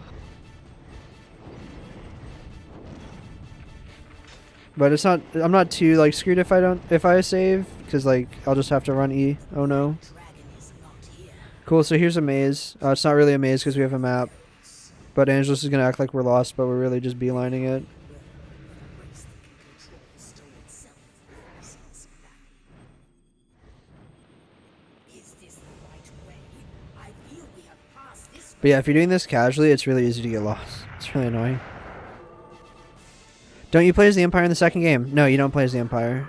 You do go against the Union, but you don't play as the Empire. Like, it's not really a big spoiler, but you are fighting with someone who was part of the Empire. The second game has actually some interesting like story tidbits in it, but the general characters aren't that likable. Except for Legna. Not Legma, Legna. So here's a golem. He's got a little fireplace on him. He's kind of cute. We just kind of fly into him like this. I killed the wizard boys on the ground because they were red. Because there are in fact red wizards in this game. And they would knock me down if I didn't kill that couple I did. Legna balls. Yes, but the Empire came here first. Yeah, he does look like a giant chess piece.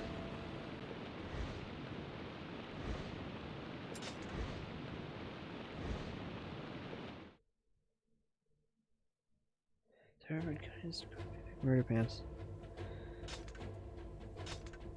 I know, yeah, Kaim is Grumpy McMurder Pants, and now we're on chapter 5. All right, so now we're getting to like this is the like the big turning point in it. I know Dale said the big turning point was Inuart, but this is like the real gameplay turning point. Is this mission? This is the last like, oh, we're fighting the Empire mission. After this, it's we're fighting the spawns from hell. Okay, well not this one, but the one after this. Emergence. No, not that Emergence, the other one. Get your head out of the gutter.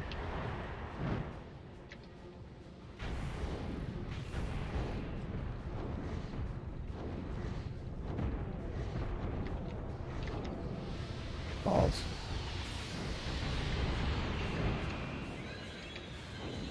Cool. He's dead. So those are Cyclops.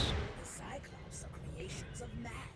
Nature does not mold. As Angelus says, they are creations of man, so they're kind of fucked up. Like, I mean, just look at them. They ain't look right. They got like scaffolding on them. I don't get what that's for, but it looks kind of gnarly. Is this the work of man? This is also a really cool transition to fighting these enemies up high in the sun. I think it's fun that they made it so you have to fly into the sun, and it looks so cool. There's all this bloom, dude. Nice little touch. And then we have to fly back down to fight another Cyclops.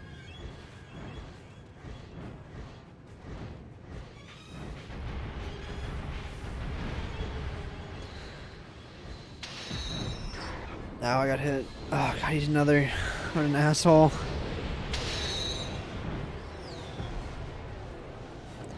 Yeah, so basically, I can't hit him while he's doing that charge up.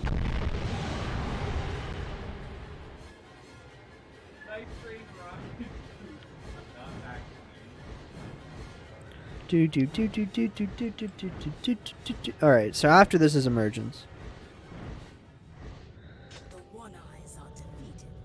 Now to hunt the rest. So basically, the cutscene that we skipped there was the two armies facing off, and then they show that the Empire has these crazy Cyclops. And then we're like, oh shit, that's pretty bad. And then we go kill the Cyclops. And then we're like, alright, let's go kill their army. And we have this seamless loading screen between levels. Absolutely seamless. Insane game feature. Cool, so this is Emergence. This level is not fun on normal. Cool. Lord Kime attacks the Empire. This is probably the level where you kill the most enemies Not let him fight alone. in the game. I'm flying the wrong way. That's unfortunate. Oh, that's even more unfortunate. This is a bad start. Soldiers, show them the strength of the Union. Yeah, I want to start from this way and then kill towards the other way. Nice. Okay.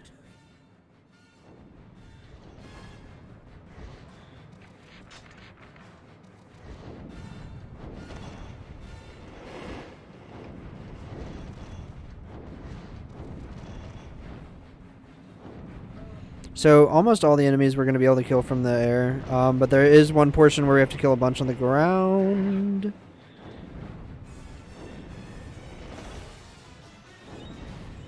Where's that archer? Okay, there they are. And that's one of the reasons why we leveled up the glaive. But the real reason we leveled up the glaive is the level after this.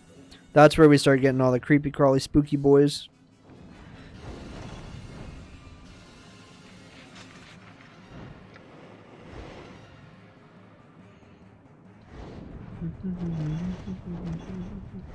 But yeah, this level is basically just this. So Dale, if you want to talk about like any story, I don't know what we got left to talk about story-wise.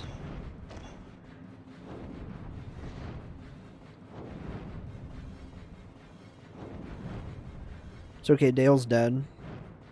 Yeah, and I don't know enough about the story of this game to tell Dale stories. Let's see, what story do we have left to talk about? I don't know actually. We've talked about a lot. Been making work because there's not too many gameplay mechanics to talk about. This actual run is it's actually entirely glitchless. We've never found a useful glitch. There's a single out of bounds we know of, and it's actually on this level. And it gave birth to a meme called Plant Kime. But other than that, the glitch is basically useless. But that meme's pretty legendary, so... Avenge our king. Oh, that's not good. I bet that healed them. Yeah, it did.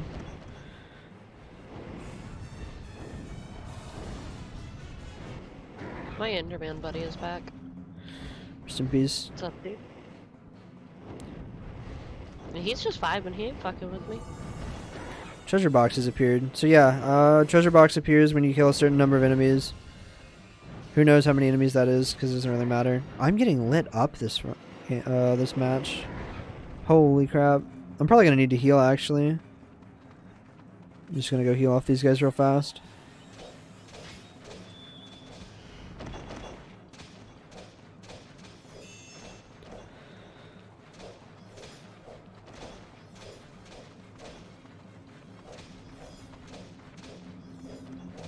Sick. Okay, that's what I wanted.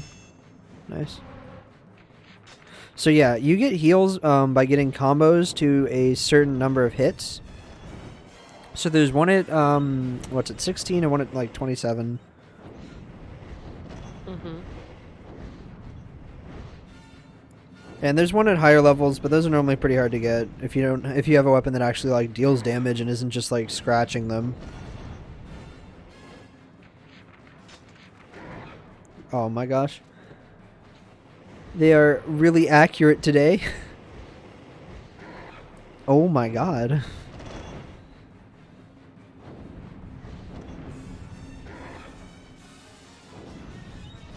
The main issue with archers is you most of the time can't see their arrows because they're not like right in front of you.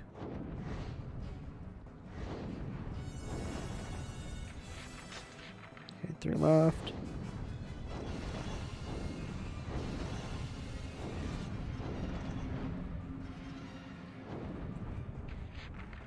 Oh, didn't die. I'm just gonna double check which way I need to run. Okay, it's this way. Soldiers impervious to magic. Be careful. So yeah, deployed soldiers impervious to magic, which is why we need the glaive. His life in battle. Because this is really painful with Knight's Vow. By his side. So one thing about these guys, they have a big ass catapult over here. This catapult will actually do half your health if you get hit by it. So I'm just gonna come over here and real quick take those 2 lads out. Boink. Okay. Don't have to deal with that BS anymore. And they're over here. And now we fight on the ground for a bit. I should be able to heal off these guys by getting combos, but you can normally smash through pretty fast.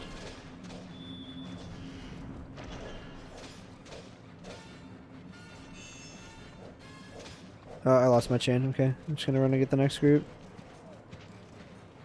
Annoyingly, they're all red here.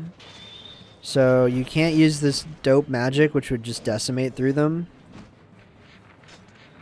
But glaive is still strong enough that it makes it pretty simple.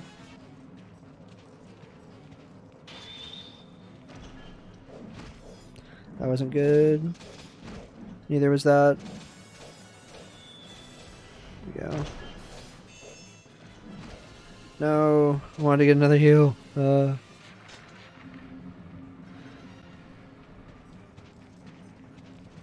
So you're gonna see me running in those circles a lot. I know Dale mentioned it earlier, but that's just to get that charge attack because it knocks them all down and makes it really easy to hit the target. Or should make it really easy. But sometimes they still manage to get me. I got a little bit of health here. A little bit of hops there. Go clean these guys up over here.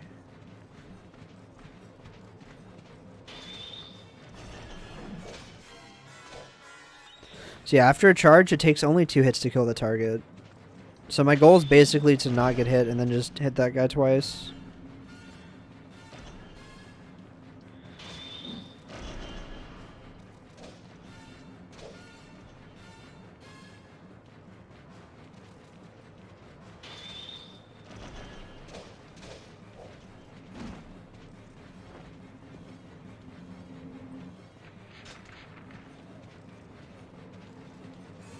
So we're playing a lot here off of our radar. It's specifically not a mini-map because it shows none of the map features. It is just a radar. That is actually one thing they improve in Drakengard 2. They turn it into a mini-map so you don't get lost. In this game it is only telling you where enemies are, which is great unless you're lost. In which case it's entirely useless.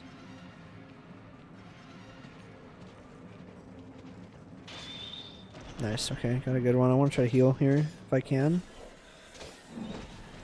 Or not.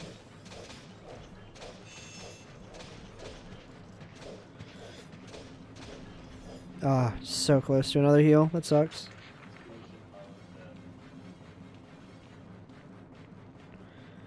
This is the last part where I need to fight on the ground on this level though, so I'm probably fine. The next one's where my health really matters, but luckily I know where the chests are on that level. This level I don't actually know where the chests are. Because there's always a couple of just overworld chests you can go grab that are already on the map, and they always have health in them. The only chests that don't have health in them are ones that spawn afterwards. If you like do something like get the whatevers, get enough kills to get a weapon or something like that, then another chest will spawn. And those will always have weapons.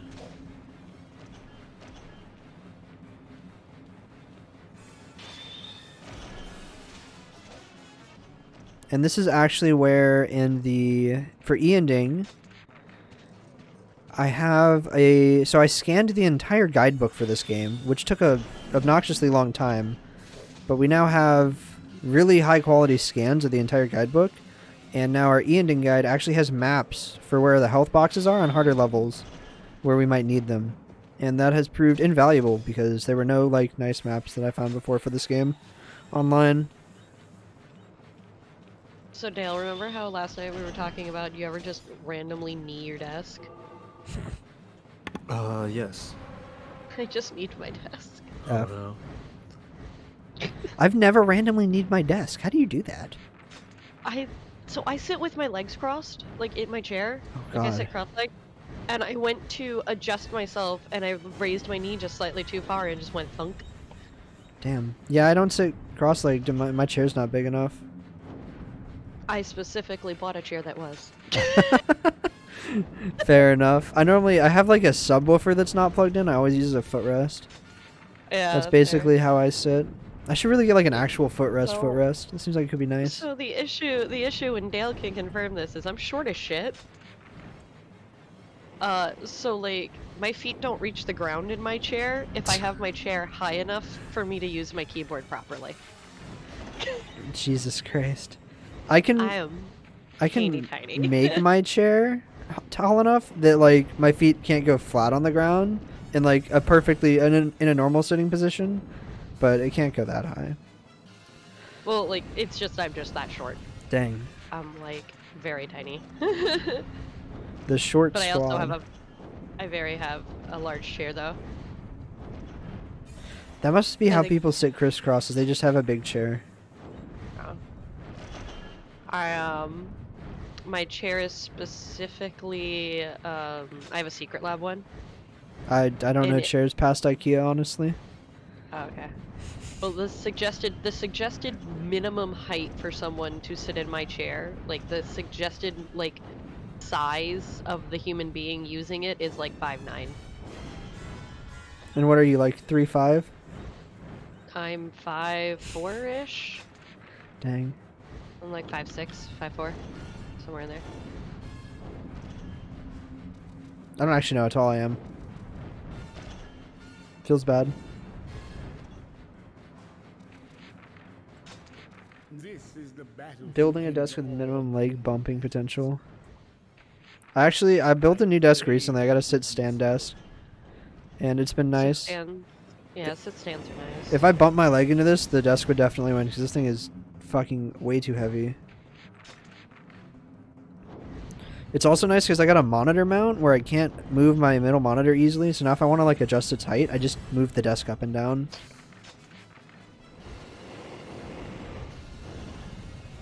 But the best part of a sit stand for me has been when I want to have ramen, I can just make it really high, and then like the ramen's real close to your face.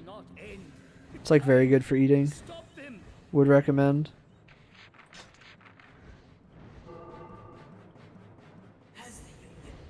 How do I not know how tall I am? I don't know. It just doesn't really something I deal with every day. I think I'm like 5'10". I think that's what I say for my driver's license or learner's permit. I know I'm not 6 feet tall because we have lots of people who are tall in our friend group.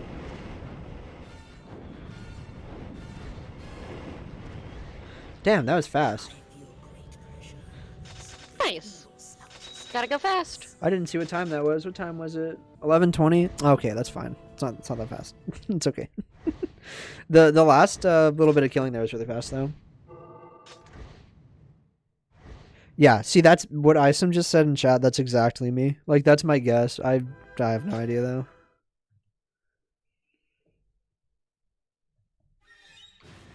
Cool. All right, everybody, get your spooky, scary masks on. It's time. We're in the spook zone, baby. So basically what happens here is after the Union wins, the Empire's like, psych! And then a bunch of fireballs come down, and then now there's zombies and... Whoops, I accidentally paused. Now there's zombies and shit, and things is going off the rails. And Vertilade's like, ah! Yeah, Vertilade's having like a heart attack. Yeah. This is where he enters his perpetual state of panic that he stays in for the entire rest of the game. Yeah, now we're in the spook zone, baby. Happy Halloweens. Yeah, the sky's all red. There's zombies. There's those crazy looking silhouettes. Look at that. That bro looks cool. I really like the look of the Cyclops on the horizon. Because they have this scaffolding, so they just seem so weird. And unnatural. I think they did a good job on that.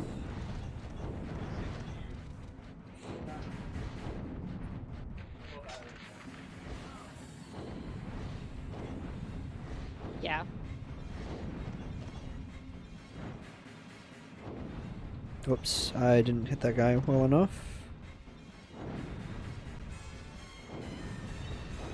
So here we kill, there's 4 targets on each portion of the map. You see them spread out. When you kill your 4 targets, what the heck? When you kill each set of the targets, a bunch of skellies appear. So here's our first little bout with skeletons. These are probably one of the most annoying enemies in the game.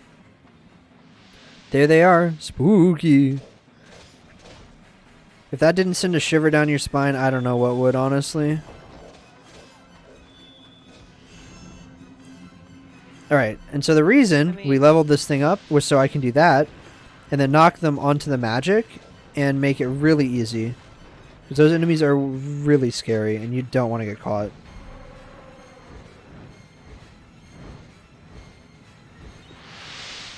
Did not mean to spawn both waves of this, but okay.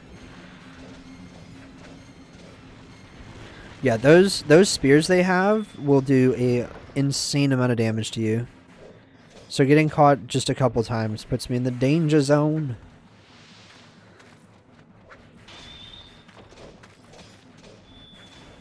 See? That was like a weak attack from that one, and that still did a lot of damage. Ah, stop hitting me. Okay, we're good. Car salespeople scare you. Understandable, honestly.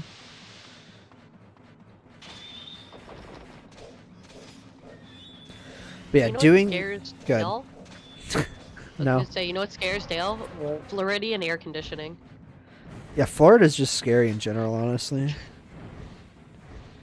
TBH. Cool. So the way the targets are laid out is on opposite sides. So there's 2 of the targets are red and 2 of the targets aren't red. 2 of the sets of targets. So I'm going to have to get off and fight on the ground for this too. Red targets. Yeah, the red ones are really annoying. They take way longer to kill. Luckily, these guys are really weak, like just basic soldiers. They could have made this way worse, but this level... Whoops, I didn't mean to do that. I'm gonna get gooed. Okay, I didn't get gooed. This level on normal is rather scary.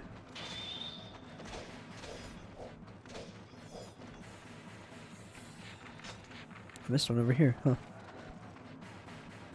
Because the skeletons do way more damage, and they're a bit harder to kill. Screw Florida. Yeah, I like the cold, so I'm not very big on Florida. It's fun for vacations, though. Do. Womp womp womp womp.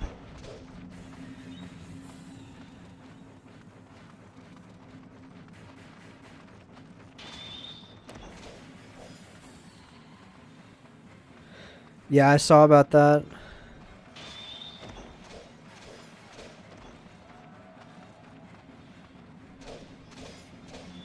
Bada bing.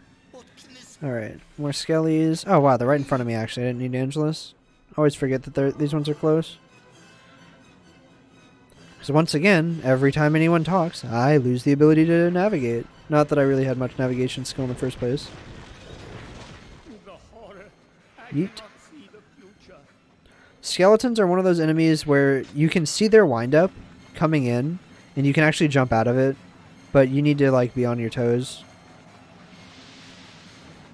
That's a little far. So I want the skeletons to basically be on the near edge of the circle when I do my magic, because that will mean I can be attacking them as they're being constantly staggered by the magic, which is extremely good because they just can't do anything to fight me back, and they're constantly taking damage.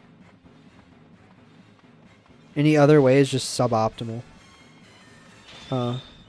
Missed this guy here. I'm kind of worried about him. Alright, nice. Cool. Later, nerd. The horror! This is the horror thriller monster marathon. So it makes sense to say the horror. Horror. Don't hit me twice. Oh, did not mean to do that. That's fine. Whatever. So, I didn't mention this, but I know you see me doing these big, like, boom attacks where everyone falls around me. And I've been doing that with every weapon. Occasionally my weapon will go orange while I'm swinging it, like right there. And that, if I hit triangle on that, or during that attack, I will do a final blow on my next attack, which staggers all the enemies around me and does AoE damage.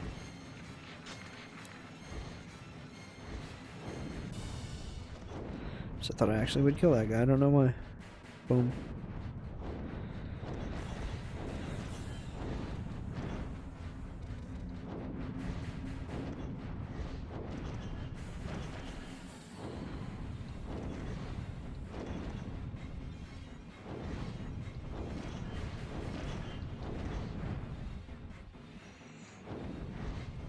Oh no, I thought I got that guy. Why are you so tanky, bro? Oh, there's some more tanky than others. Okay. He's a big guy.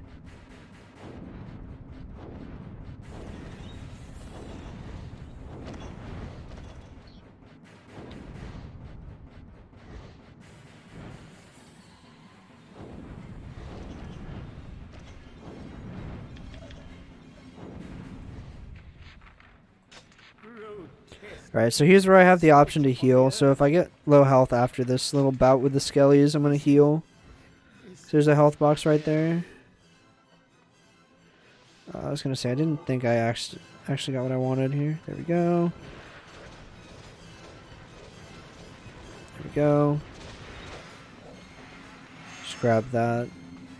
And all the heals on the map are full heals. So no hoping I get a good heal or something from those.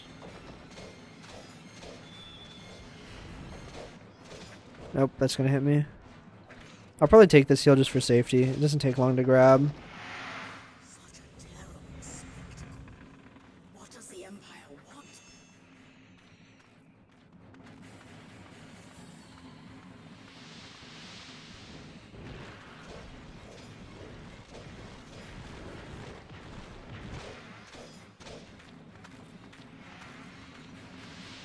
Alright, we got one more set of skelly spooky boys after this. But sadly, these are a reoccurring enemy. Oh wow, I didn't get one over here. I thought I got them. Oopsies. And we will be seeing much more of them. And they always come out of the ground like this, so we actually can't use Angelus on them.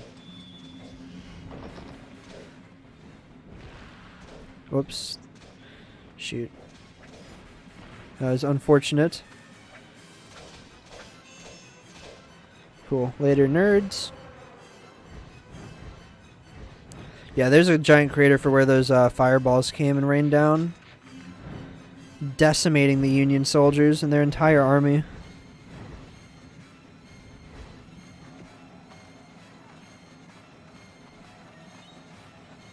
Yeah, the real spooks are the last... Oh, that was a mistake. The real spooky lads are on the last 2 ground missions. Because there are way more skeletons. There's about as many skeletons as I'm fighting in this level. But they're all in one spot. So, like, you basically just have to fight them all. And that's really spooky. If you mess up there, you can get absolutely clapped.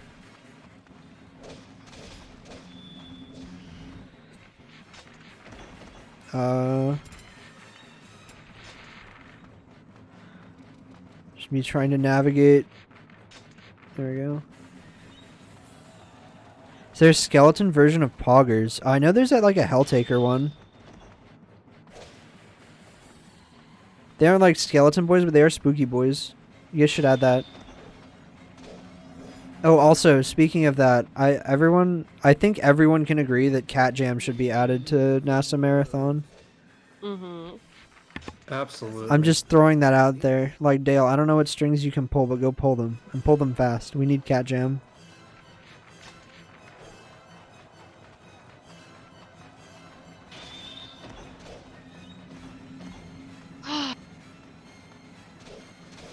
Lord Kine. What is happening?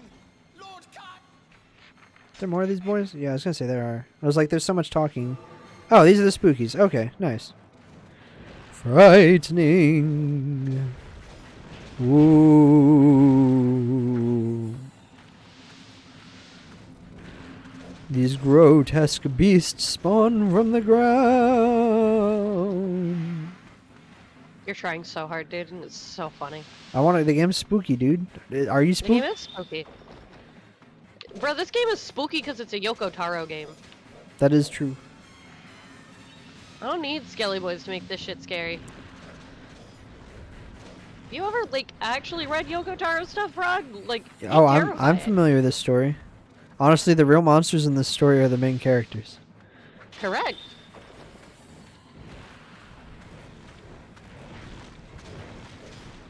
And bada bing. Yeah, Cat Jam's a BTTV emote.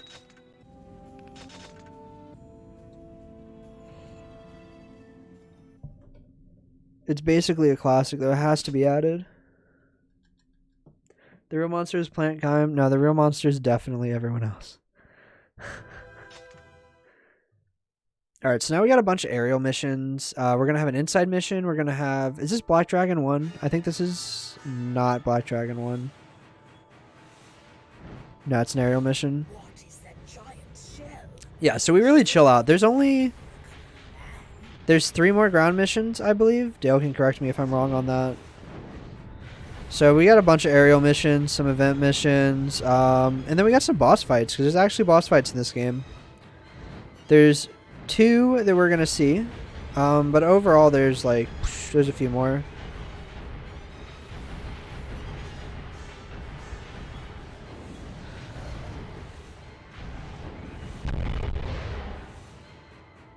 Added it? Hell yeah, dude. Cat Jam, brother.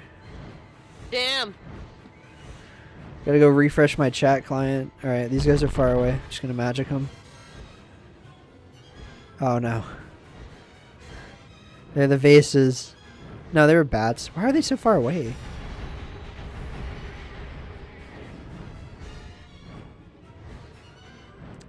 So we're gonna meet some more grotesqueries. Well, okay, we're not gonna actually meet the grotesqueries, but we got some new aerial enemies that are gonna be added here. So first off, those spooky boys that send the stuff at us, these guys, little flying squid friendos. They're not cool. They're like not bad in this game, but in Drakengard 2, they teleport literally right behind you and basically point blank shotgun you.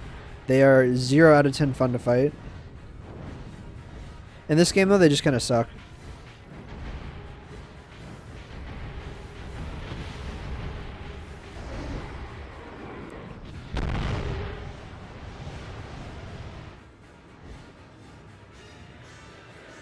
There's this level.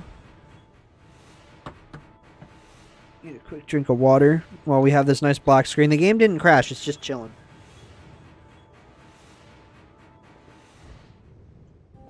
See, I told you.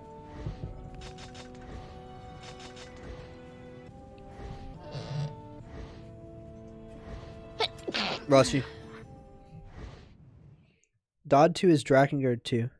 So this game's Dragon Dragoon, and we normally just call it Dodd, because Dragon Dragoon, D-O-D.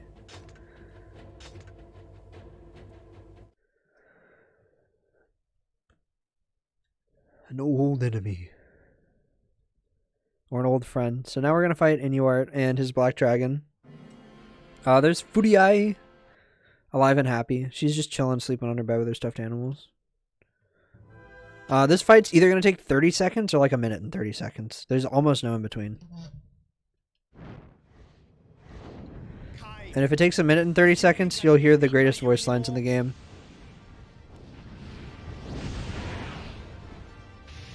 Oh, he's trolling me. Alright. Oh, that's nice. I'm strong now. That's why Furiai is with me. Furiai! Who is that? Huh? My head. Furiai. Bruh. Furiai. Furiai. Furiai. Furiai. Furiai. Inuart's having a moment.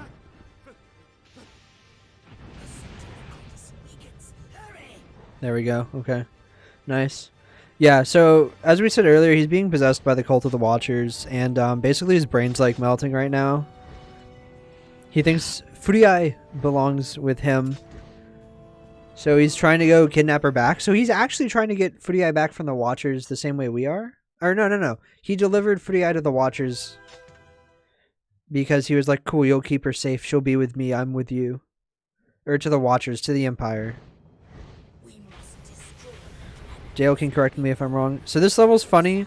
There's a shiz whack load of enemies here. And we don't need to kill any of them. I just need magic so I can go kill the only enemies that matter. So I'm going to struggle through trying to kill these wyverns so I get magic. And once I have enough magic, we're going to dip. Alright, I got enough magic. See you later, nerds. Actually, I'm going to kill one cannon.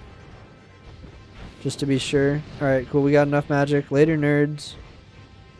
None of the other enemies in this level matter. Casually, this level's annoying because you don't realize you don't need to kill everything, and you try to. But these are the only ones that matter, and you just go bada boom, bada bang, and wow, we're done. Cool. Nice level. This is actually a really fun aerial mission. It's very unique because you're you can't fly up and down very much.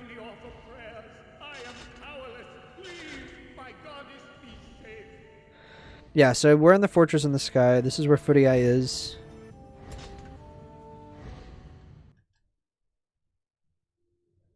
And yeah. We're going to go save her. We're going to save Furiai. Furiai! Return your sister to safety by your own hands. Whee! That level is that chest has health in it, but we don't need it. So you may notice there's no targets in this level, and there are at the very top, but we can just run through.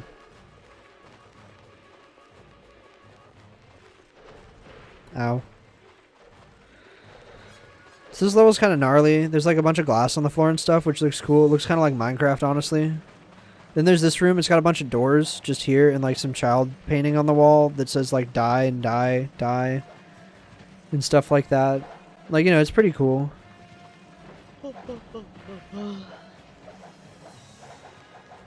Those big guys that go whap whap whap, they kind of blow. They can do this aimbot thing where they just kind of like snipe you with their sword, and it's really not fun. Like, see, he did it there. He just locked onto me and just destroyed me. They got the ACOG scope equipped, brother, please. Like, most of the time they just suck, but occasionally one will snap to you, and that's how you know you're about to get stabbed. And they also do the whap whap. Oh yeah, this level's timed. Not that it really matters because we're going through it way fast. Alright, so here are the targets. We have to stop them from these whatever the hell they're on. I don't know. These computer things, I don't know, they're pressing buttons. They don't really, the buttons don't say anything. So we just kind of yeet on through. These guys on here are also all like one hit, so I can just do that and kill them all. Oop! Now I'm going to get trolled by missing one, though. A little bit of dodge here. A little bit of goo here to go kill them all up.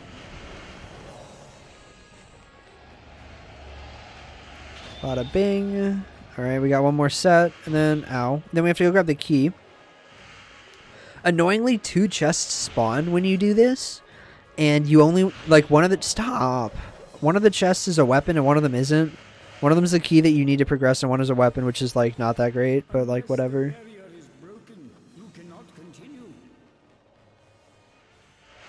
So, I need to go grab the right one. And on my life, I always forget. There it is. There's Furiai's only voice line in the speedrun. That was it. You now know what she sounds like. Run to her. Oh, we're running to her. Oh, there's her. Okay, she has 2. I'm sorry. She has 2 voice lines. But that's actually it. That's all she says, which is really funny. Because, like, the entire game's like, oh my god, get to the goddess, quickly! And, like, that's all she ever says. But she says stuff in cutscenes and stuff.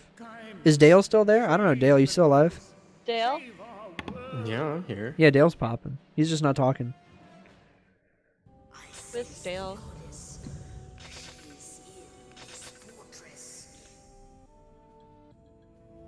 Dale. What? Hi, Dale. Hi, Dale. I just wanted to hear your voice because it's cute. Dale is right there. Points to my heart. Oh. So what cutscene should we watch with this little bit of extra time we're gonna have? We should have at least 10 minutes. I mean, bloody hell, the Union. Oh, that's true. Do you remember which one that is? It's in the area bonus. Oh, missions. yeah. It's on hers. Wow. That's true. We could also do some of the boss fights, but those are like pretty spoilery. I think the Furiai one is pretty cool.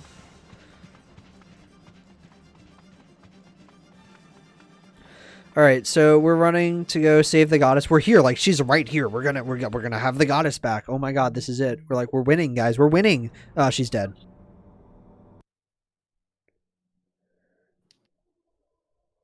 Dale, do you want to explain what happened with the goddess right quick there, if you don't mind? We got there and she was already in the middle of getting stabbed.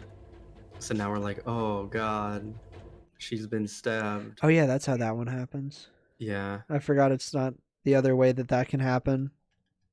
Yeah, that's not until like later. Oh yeah. Okay, well that was easier Wrong than ending. I thought. Yeah.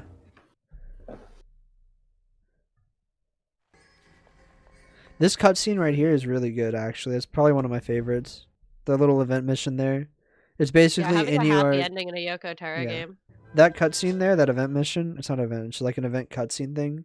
It's basically in you are just screaming because he actually becomes a little more sane. Like he has a lapse of consciousness and is like, oh wow, I've fucked up because Furia is dead. So he's just like screaming and angry and sad. And man is just spinning around in a circle laughing, saying, the Watchers laugh, la la la la la. And here's Black Dragon 2, and I'm getting trolled again. But yeah, the Watchers dance. La la la la la.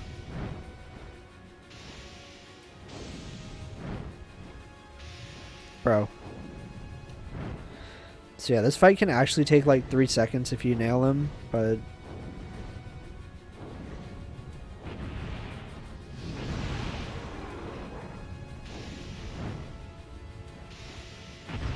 He likes to do all this dodging stuff, which makes this a real pain. Your flames burn weak, my friend. I shall show you the limits of your power. Bro. There we go. Hey Dale, Alright, see if the magic does it. you should tell us about the Watchers. Oh, they're okay. So here's the deal with the Watchers.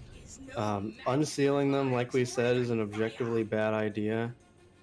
Yep. They're like gods. They essentially created the world and the dragons. But they're also giant babies, and I mean that in the most literal sense possible. Yeah, not like in the... They're like a big baby, they're weak. No, they're actually giant babies. Like, yeah. Maybe it's an And then- Aussie thing. No, this is not an Aussie game. And then Sam. like the big boss of the Watchers is like it's called a queen beast, and it's like a giant pregnant lady. Oh, I should do this song. That'd be You fun. should. That's what we should do at the time. You're right. Yeah, we can watch Bloody Hell the Union and then do the song. So we'll get true ending real fast in the game. Just casually go do it. It's pretty fun. It's the rhythm game. And that also leads into Nier, which is probably what most people know this game for.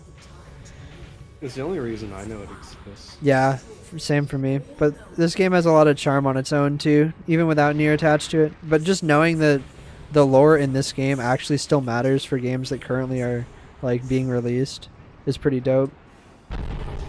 Yeah, like the whole thing. Ending E was supposed to be a joke, but they just keep throwing in more stuff from this game in future games. Yeah. So It's like, kind of insane. is it really a joke anymore? Because now I mean, it's arguably the longest running joke in gaming. I forgot these guys don't get hit by magic. So here's some more floaty skull boys. I literally just don't know how to kill these. I don't think there's a way. I just kind of wait for them to fly at me, and then you just shoot like that, and then they eventually die or something. Please go away. Yeah, I don't know. You just fire. God. There. Okay, nice. Does the book not tell you? For what? For how to kill him? Yeah. It might, dude. That'd be I remember revolutionary. that being one of the things we wanted to look, but I don't remember if we ever actually did. So these gourd-like things are annoying because you can't kill them right away. I agree with what Dale said. You gotta kind of wait till they open up, and then you like shoot them in their weird little red doohickey, and then they die. So I basically try to lock onto a bunch of them, and then as soon as I see one of them open up, I'll just fire. Because they normally actually all open up at about the same time. But yeah, you might notice that this looks kind of like a modern city under us, but for some reason we're like in the Middle Ages or something. Yeah, don't worry about it. It's okay. Yeah, I mean, you don't have to know Drakengard to understand what's going on in Nier, but like, for example, and here's a big one that you probably wouldn't notice until I tell you, and then you're gonna be like, whoa. Adam and Eve, at least Adam, has as one of the tattoos on his body the Cult of the Watchers, like Logo, the yeah. flag they have. So go back and look at that, it's neat. And I'm not sure why that is. Also, Red Eyes is from this game. Like, I know it's like a common thing, like, oh, enemies have red eyes. But it's a whole, like, it's a whole thing. That's a thing. That's like a whole thing. It's like called the red eye syndrome. Yeah. And it's present in this game. You'll notice all of the enemies we were fighting on the ground earlier had red eyes. And Inuart, once he's possessed by the Watchers, he has red eyes too. Like, that's what shows it. He's like, if only I had strength. Okay, And then his my eyes turn bad. red. Eve has the tattoo, not Adam. Oh, yeah, I it's forgot which Eve. one it is. But yeah. She The goes- thing is, if you don't know that, you're not missing anything. But if you do know that, you're like, what are these fuckers up to? Yeah. Also, now going more into Nier, Devila and Popola.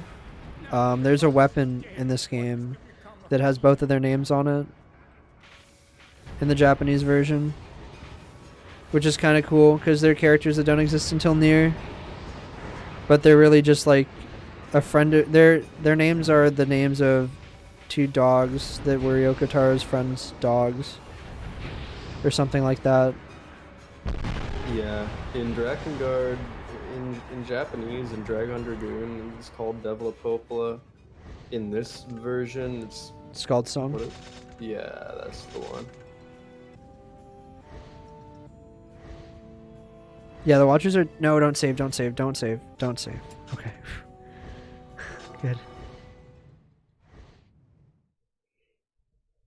See, the thing about explaining spoilers for this is, like, sure, we could not explain these to you. You won't get them by playing the game.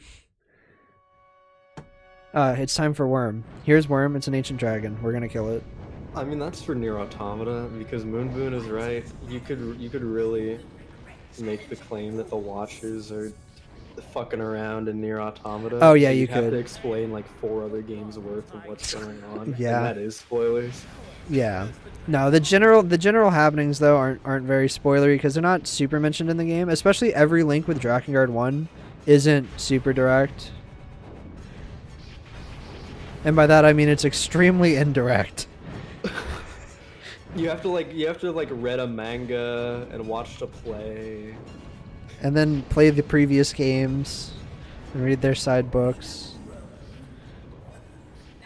But they do connect, we swear. And it's more they connect through Drakengard 3 as well. Yeah. That is very true. Because Drakengard 3 came out in 2013, and which was after the original Nier, so it had a better chance of like connecting with the Drakengard series to Nier. This is so fucking unfortunate that you got a third phase. No, Like, you look at always how do, little dude. health You it always does, get a do third you? phase. I swear Did I on God, forget dude. about that? No, I mean, I feel like I don't remember that. no, I swear you always do. Like, someone please prove me wrong. But then you'll notice when we get into the Imperial City, and even looking from above, it sort of looks suspiciously like a modern, you know, like city, and it's never really talked about in this game, and it's only like slightly referenced in Drakengard 3, but like that has a lot to do with why everything is happening to begin with. Yeah. Nothing is stronger than we are now. Let nothing that values life stand. So yeah, after we kill that ancient dragon, Angela's is like, man, we're OP as shit. Let's just go. We're slamming down. Because now she's like really strong. Like she's killed an ancient dragon. That dragon fucks. We killed it. That was like one of the first dragons, and we just fucking demolished him. Yeah. So one thing to note, these boss fights on easy are significantly easier. On hard or on normal, sorry, there's no hard difficulty. It's just called normal. On normal, those bosses are not only extremely difficult, but very RNG based. Yeah, dude, Worm fucks. Did you see Worm? Rod, I have a question for you. You get to make decisions for Dale. You, After this run, am I gonna buy No More Heroes on the Switch, or am I gonna take a nap? you can do both, I think. You're right. I'm gonna have to download it. Yeah. I never played No More Heroes actually. I haven't either. That's why I want to get it on Switch. Oh, nice. You're gonna have to tell me how that is. Where are you? Is that a thing? I feel like that's a. Is there any explanation yet why there was a fully textured Neo model from Matrix in the game files? Is that a thing? I've never heard of this. I've never heard of that. Yeah. I'm sure there's some explanation. But yeah, I haven't actually heard of that. Okay. Is it a thing? A model for Neo from the Matrix was found in Drakengard 1's files. It is not. It's just a Reddit post. I'm not 100% convinced this is real. Yeah, that's, you know, every day you learn something new about Drakengard, honestly. Do you guys know that Drakengard had a sponsored WWE Backlash? WWE Backlash, sponsored by Drakengard. Guard. Speaking of sponsored by Drakengard, if this amazing gameplay and beautiful game has convinced you that you want to speedrun this or any other games in the series, you can. Is this where I post the Discord? Yeah, this is where you post the Discord. We have a Nier and Drakengard speedrunning Discord, and our link to it is sponsored by Drakengard.com. Okay, so I can only find one Twitter post and one Reddit post linking the Twitter post, but at the same time, Oh, I'm balls. kind of starting to believe it because pictures of the actual models look like they're in the exact same UI. Like, it doesn't look like they're fucking around. There's the Discord link for everybody. Yeah, That is sponsored by Drakengard.com. We have both Drakengard, all the Drakengards, and all the Niers. That is the home. Open, brother! Are you kidding me? What? There we go. Jesus Christ.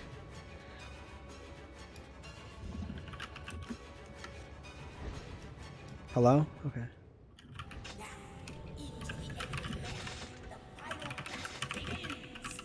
All right, so this is actually like, okay, I got stood up time. Like this is real shit time. These levels are significantly harder than the other ones we've been doing. These last two ground levels. So I can't confirm or deny that there's a Neo model in Drakengard 1, but yeah. The thing is, there's another testing model in the game that's like a cat. Wow, I'm so glad that doesn't show up. I don't know why they would make another one that's Neo. But at the same time, I really hope it's true because that's fucking hilarious. It's very Drakengard. Yeah. It's also very Yoko Taro. To be fair, it might also be an import because there was a game on the PS2 called Into the Matrix that also had, I think, that exact character model. They might have just ripped it from that game. Did Kavia work on that game? Probably not, but it might have been a Square Enix published game. True. Let me find this out. All right, so there's 4 sets of those skellies like that I just fought. and I need to grab 4 keys after killing them. It was not. It was And- published by Atari. I'm very confused. Interesting. And then after that, a whack ton of skeletons are going to spawn, and I need to kill them. And the normal way to do it, you can do it kind of safe. I'm going to not do it safe. I'm going to probably do it in the most dangerous way possible. And if I die for it, I'm going to have to redo the entire level. Because, yeah, if you die, you just restart the level. There's no, like, checkpoints or save points.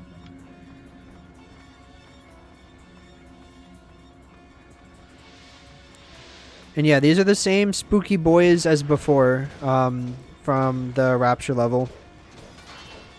Oh, that's bad. Okay, so that's the first time it's ever happened in this run. Oh, that's also bad that these guys walked over. Dale, do you know that about the blue flash, right? For blocking? You remember that, right? So, like, when there's a blue flash, when an enemy does that, they do whoosh, and then they flash a blue, you need to block. Like, they're going to do an attack that's going to knock you on your ass, and there's nothing you can do to stop them unless you block. You can also dodge, but the dodging in this game doesn't work at all like how you'd want it to. Yeah, dodging is... It has like a 25% chance to just absolutely ruin your camera angle. Oh, I never talked about the controls for this game, actually. They're not exactly complicated, but yeah. They're not, but there's no look. Like, I can't look around, I can just run. That probably wasn't worth it. So, if you haven't noticed yet, every time I want to change which direction I'm looking, I block, because blocking changes your camera direction.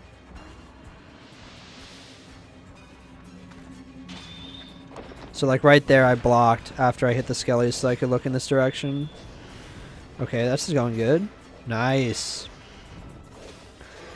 This particular chest is scary because these ogres get aggroed onto you and come over here, and these guys will beat your ass. Yeah, there's sort of just nothing you can do. Mm-hmm. Yeah. They Also, I want to point out, they don't when I fuck go around. back to this Reddit page, because there was a comment that Grace is gonna find funny. Oh no. So understand that the context is we found a model of Neo from the Matrix in Drakengard 1, Oh, that was bad.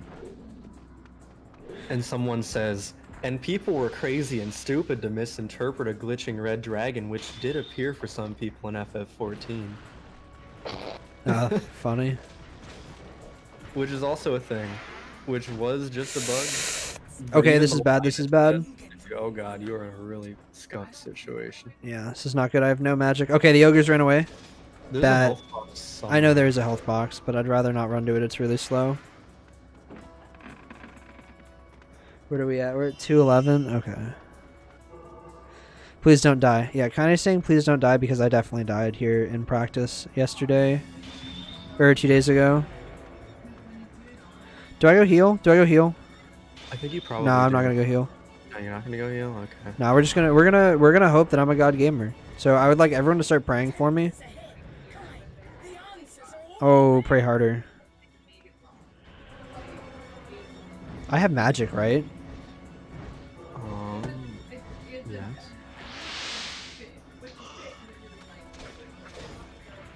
Oh yeah, I got magic. Okay, cool. All right, you know what?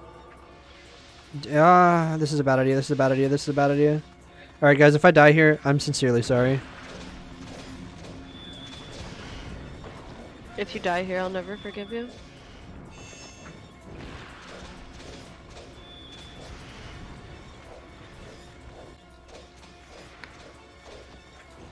No, I needed one more hit. Oh, that's so bad. Even I am buffeted by the storms. Alright, time for me to never forgive Rod because he died. Nope, didn't. didn't die yet. I just said this Oh, is okay. bad, and it is bad because I didn't get that 27 combo I needed.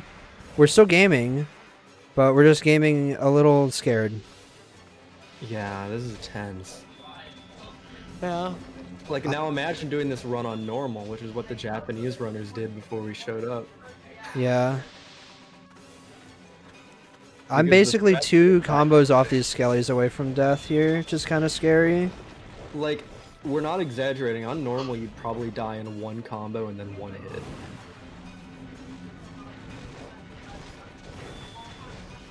And so you can see that this glaive is just absolutely decimating these guys. Oh, yep. Don't combo me. Okay, we're good. We're good. We're good. Chest spawned.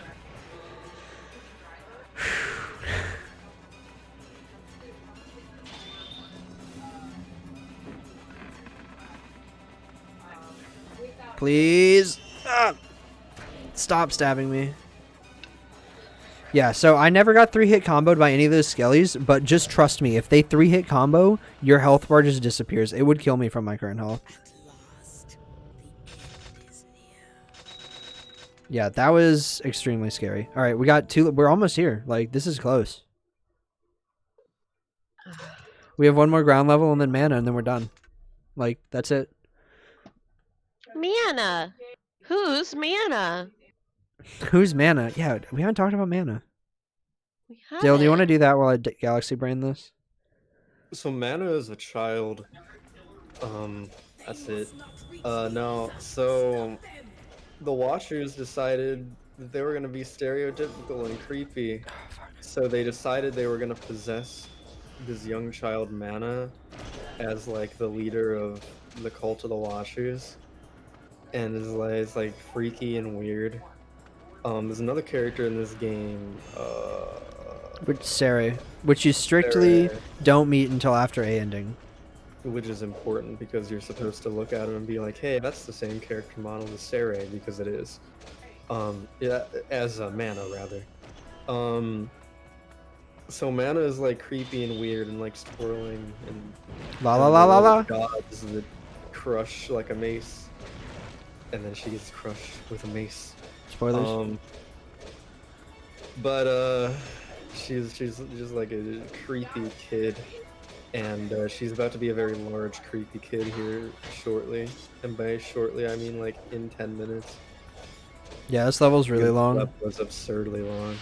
It wouldn't be if you actually dealt damage, but like we don't really have the time to upgrade our weapon because we just go fast and use the dragon. So Dale, you keep talking about how this game relates to Drakengard 3. Doesn't Mana look like a character in Drakengard 3? Spoilers. We don't want to talk about that.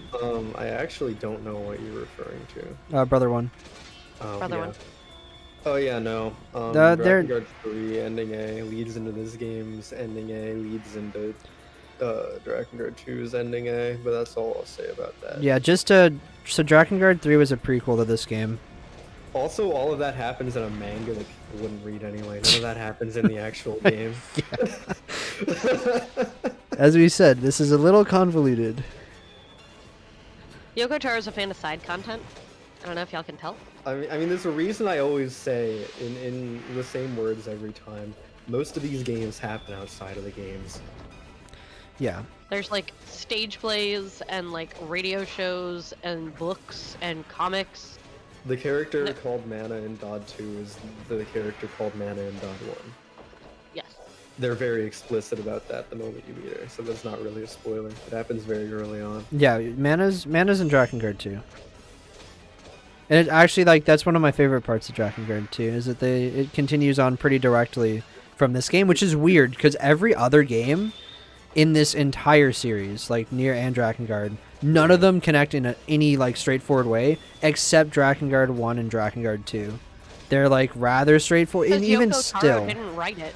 Yeah. Drakengard 1 and Drakengard 2 are sort of a package deal. Like, Drakengard 1 happens and you're like, oh, ending A is a nice resolution at least. And then But, see, Drakengard even... 2 is like, hey, what happened if that continued? Even then, 3-hit combo. There it was. Oh, fuck, dude. Yeah, I'm gonna have to heal after this. So yeah, you can see what I've been scared of this whole time, is getting that. There it is, the Watchers. They speak. They speak. La la La, la la, la. la, la, la, la, la. Yeah, she's possessed, and so sometimes she talks in a really deep voice like that. Also, those giant balls on the ground are the seeds of destruction. Don't Resurrection. worry about that. Oh, is it the seeds of resurrection? Yeah, but they're pretty much the seeds of destruction. Yeah, that's why I called them that, I guess. But yeah, don't worry about those. Those aren't important. Yeah, if you enter the seed... There's also a bunk bed for no goddamn reason that I've never noticed was there. Yeah, there's a bunch of shit back there. It's like the Imperial storage room. I have a cat scratching the back of my chair. Which one? I don't know, because I'm playing a video game and I don't want to die. Which one was you? Oh, it's Earl. Hi, Earl! Oh, Earl's the best. And he's about to look out my window. Why is Earl about to jump out your window? No, look out, not jump out. I have blinds up, though, so I'm afraid he's gonna, like, start trying to, like, fuck with them. Don't hit me! Damn it.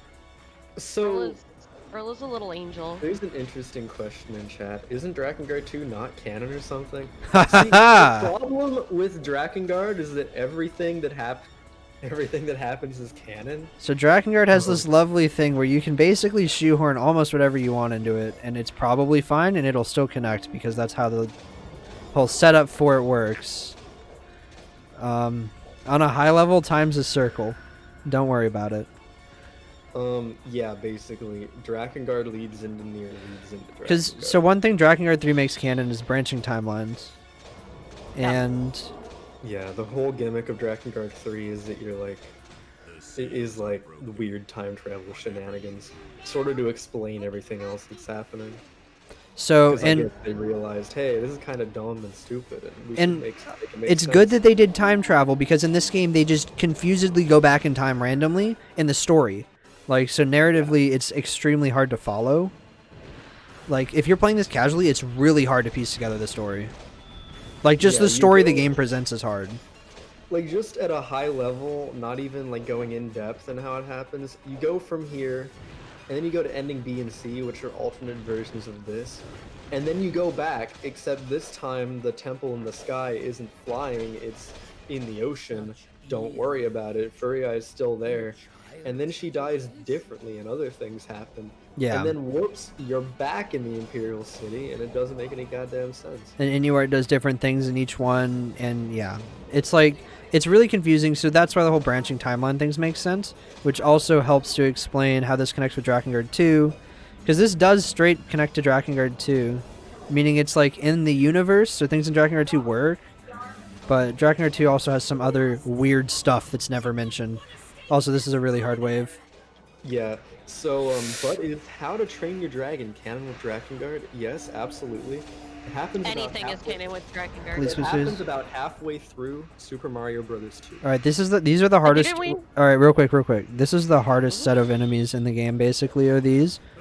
Because they spawn with these skeletons, and you can't use magic on them, because the actual wizards are, immune to magic, and they knock you over. And I'm just gonna kill these boys so I can get to the wizard. Oh, but they're all, like, grouped up. That's really unfortunate. Yeah, you can use the magic on the skeletons, but you have to be really careful not to hit the priests. Yeah, because they goo Yeah, you. Wait, I need to focus. Oh god. Oh my god.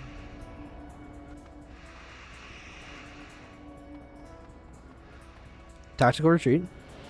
Oh, fuck, they spawned more. That's so bad. God, I hate this. Tactical retreat. This is really fucking nerve-wracking because they will clap me and kill me.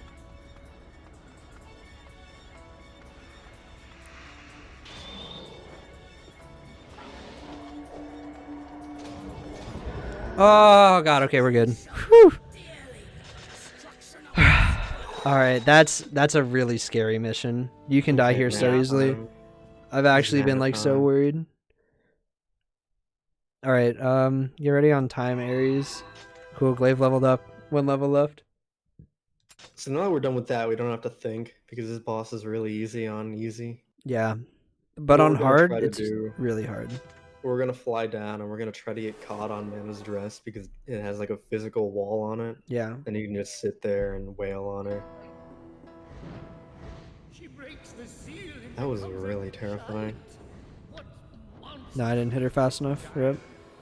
You know, what was it last night, Grace? We figured out that something was somewhere. Miku Hatsune is Dead took place halfway between The Simpsons season 3 and something else. Yeah, it was between the Seinfeld arc and Simpsons season 3 is where Yeah. Miku is Dead happens. Okay, so that's phase 1 of the mana boss fight done. Ignore the fact that she's growling. That's just part of what's happened. Oh, she's also big now. Why is easy so hard? Is the player underleveled?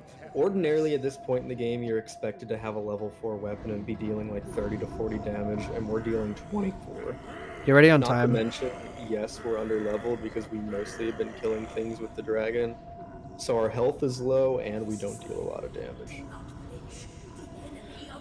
The short answer And time. is underleveled. Sick. That was a really clean mana.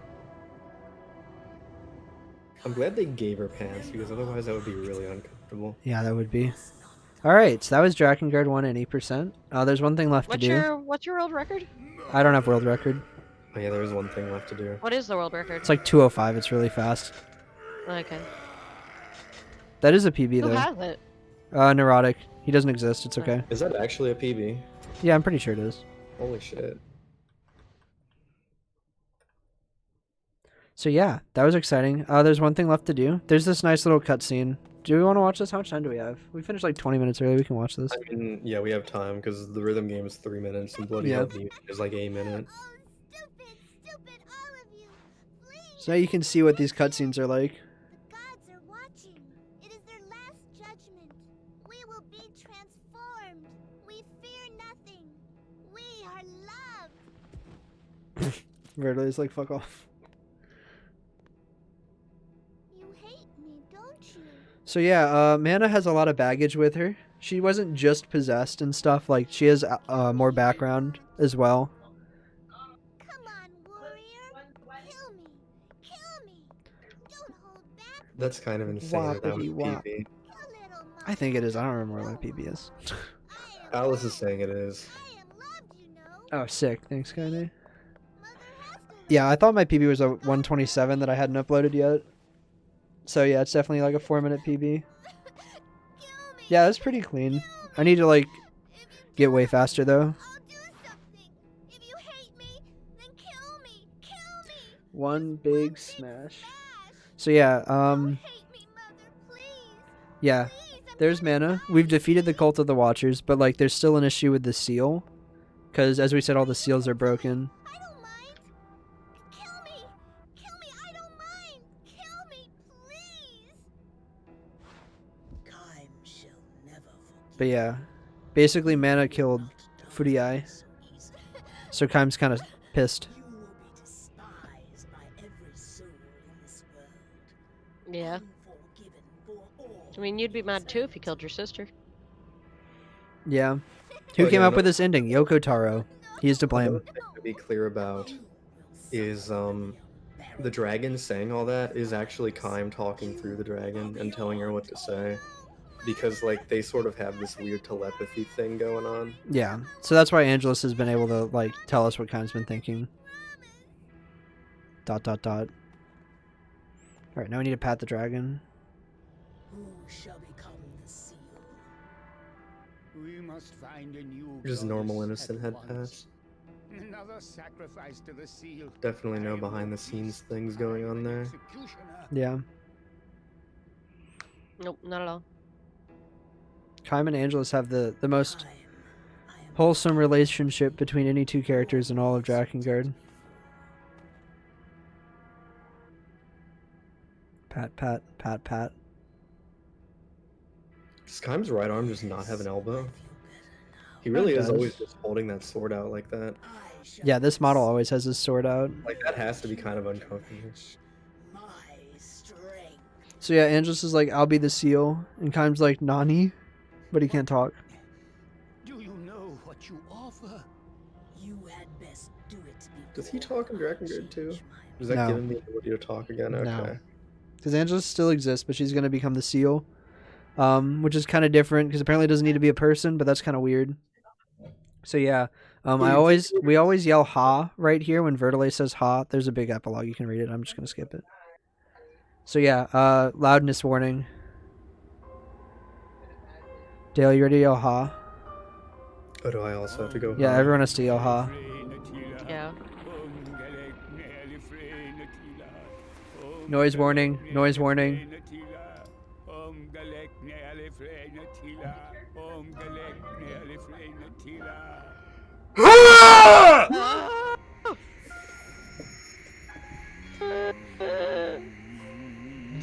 Yeah. That's just part of the run. I didn't want to like totally eat my mic there, but yeah.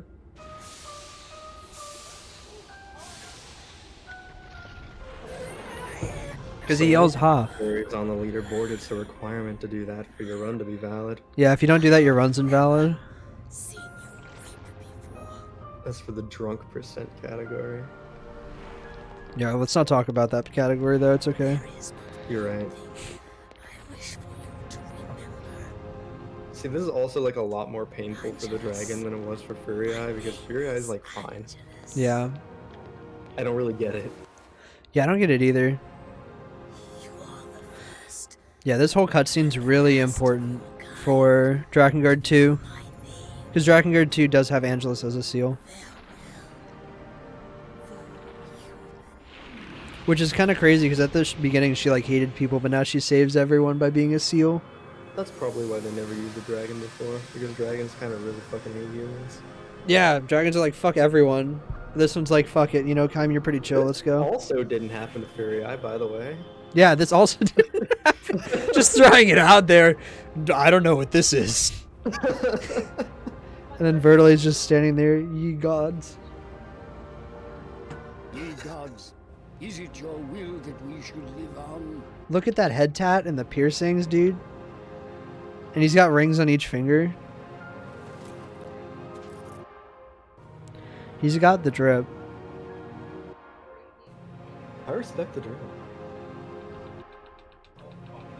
Alright, cool. So now we're gonna go watch some cutscenes, because we have time. Wow. I assume we have time. Is that cool, Dark Ares? Cool. Ares gave me his approval, so. And by that, I mean he didn't say anything. So, yeah, there's a bunch of cutscene thing there, or credits or whatever. We're just gonna... On sacrifices countless, will a new shrine be built by the hands of the gods? So Kaim says that, which is cool, because we haven't heard Kaim say anything in like forever. 4 endings remain. Pretty ominous. But yeah, movie time. Let's go watch some movies, dude. Return to the title screen. Alright, let's go.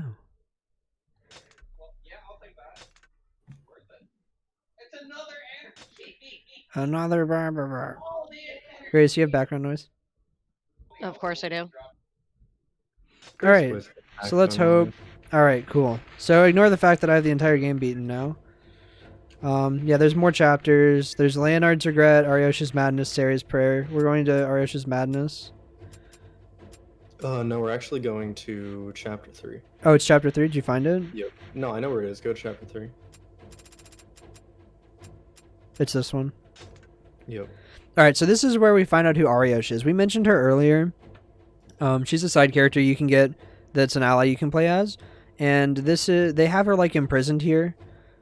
So this is from the Empire soldiers' perspective who are keeping her imprisoned. It's a quick little cut scene. This is peak, honestly.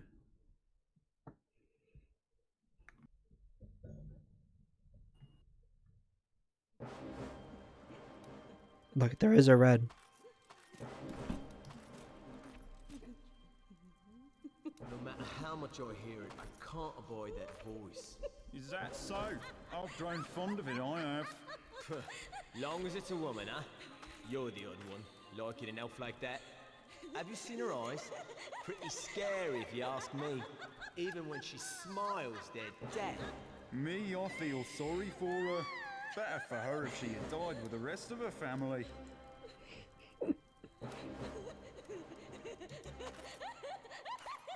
Right then, let's go settle her down. Careful, mate. She'll get you for sure. That's alright. We're not her type now, are we? No. What the? Oh, bloody hell! The Union! They're attacking! Bloody hell. But yeah, we can just watch this little CG too. I don't think it's too long. But there's Aryosh. She's really OP.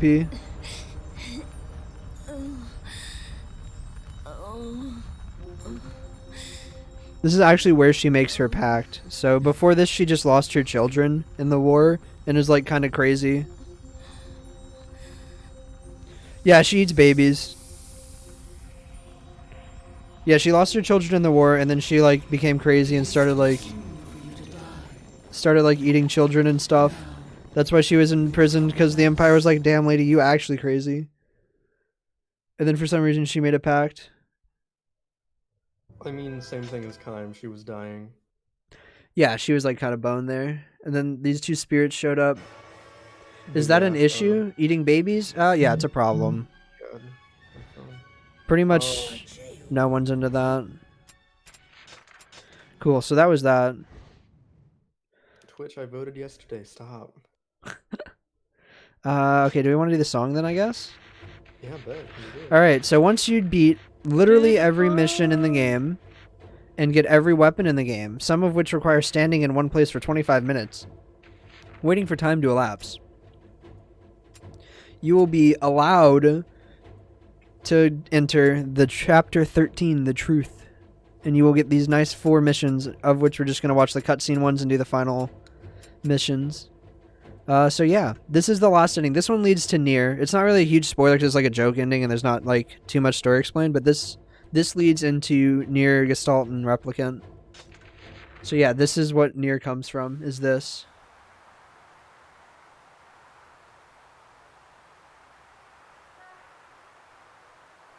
Just for control briefing real quick. White circles are square, black circles are triangle. Those are the inputs that are being done. Yep, we're gonna watch this cutscene. Basically, this Queen Beast thing that we were fighting teleports us to wherever this is. Yeah, just somewhere.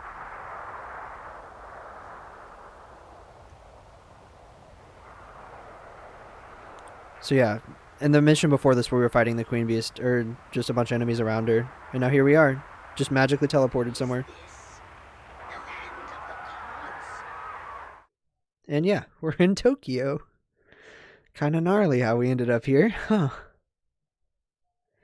And yeah, now we have the song. What is this? This thing? What can we do? And hopefully I don't mess it up. I might mess it up a couple times.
Oh, whoops.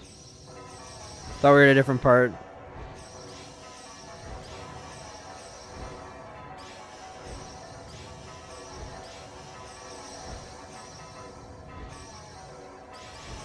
Here's the part I thought we were at. Oops, that's the wrong one. Lucky you can mess up and Is this- recover. Yeah, I was gonna say, is this like the Drakengard 3 song where if you mess up once, No, you're dead? fine. Alright, I gotta focus here. This is the hard part.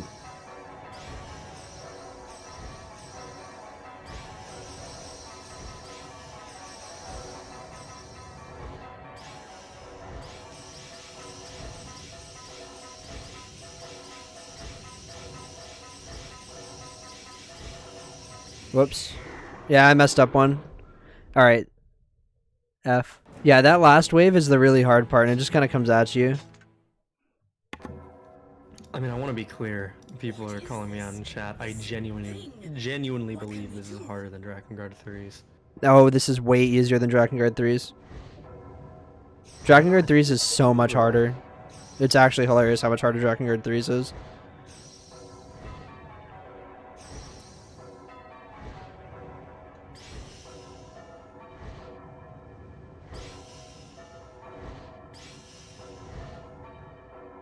Yeah, I've been streaming the Drakengard 3 ending. Or I was recently. I need to do more of it.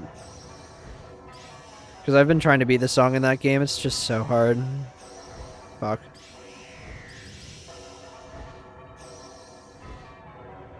Oh, I was reading chat and I should be paying attention. Okay.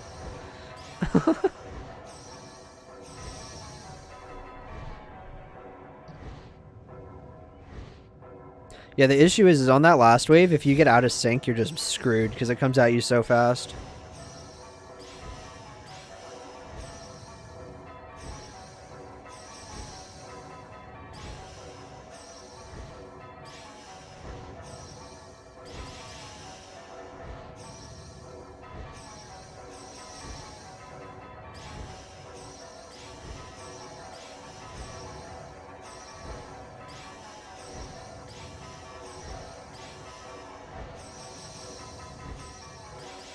Whoops, misclick.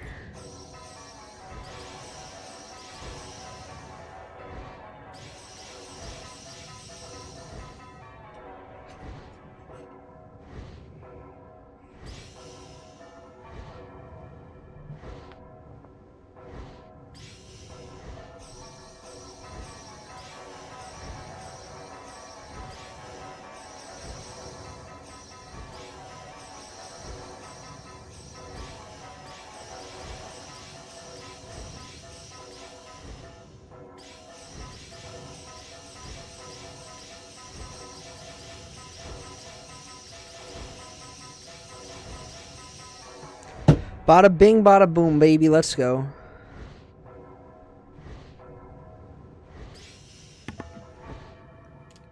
Let's go. Second try. Second try. I normally get a second try. I always mess up first try.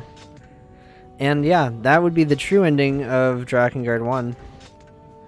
However, we just kind of loaded a save and went straight to it. And yeah.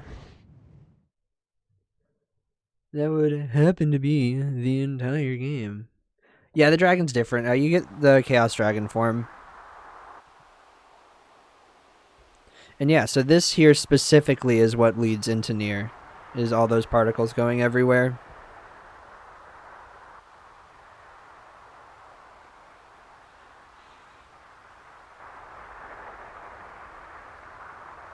What do those white particles do, Dale?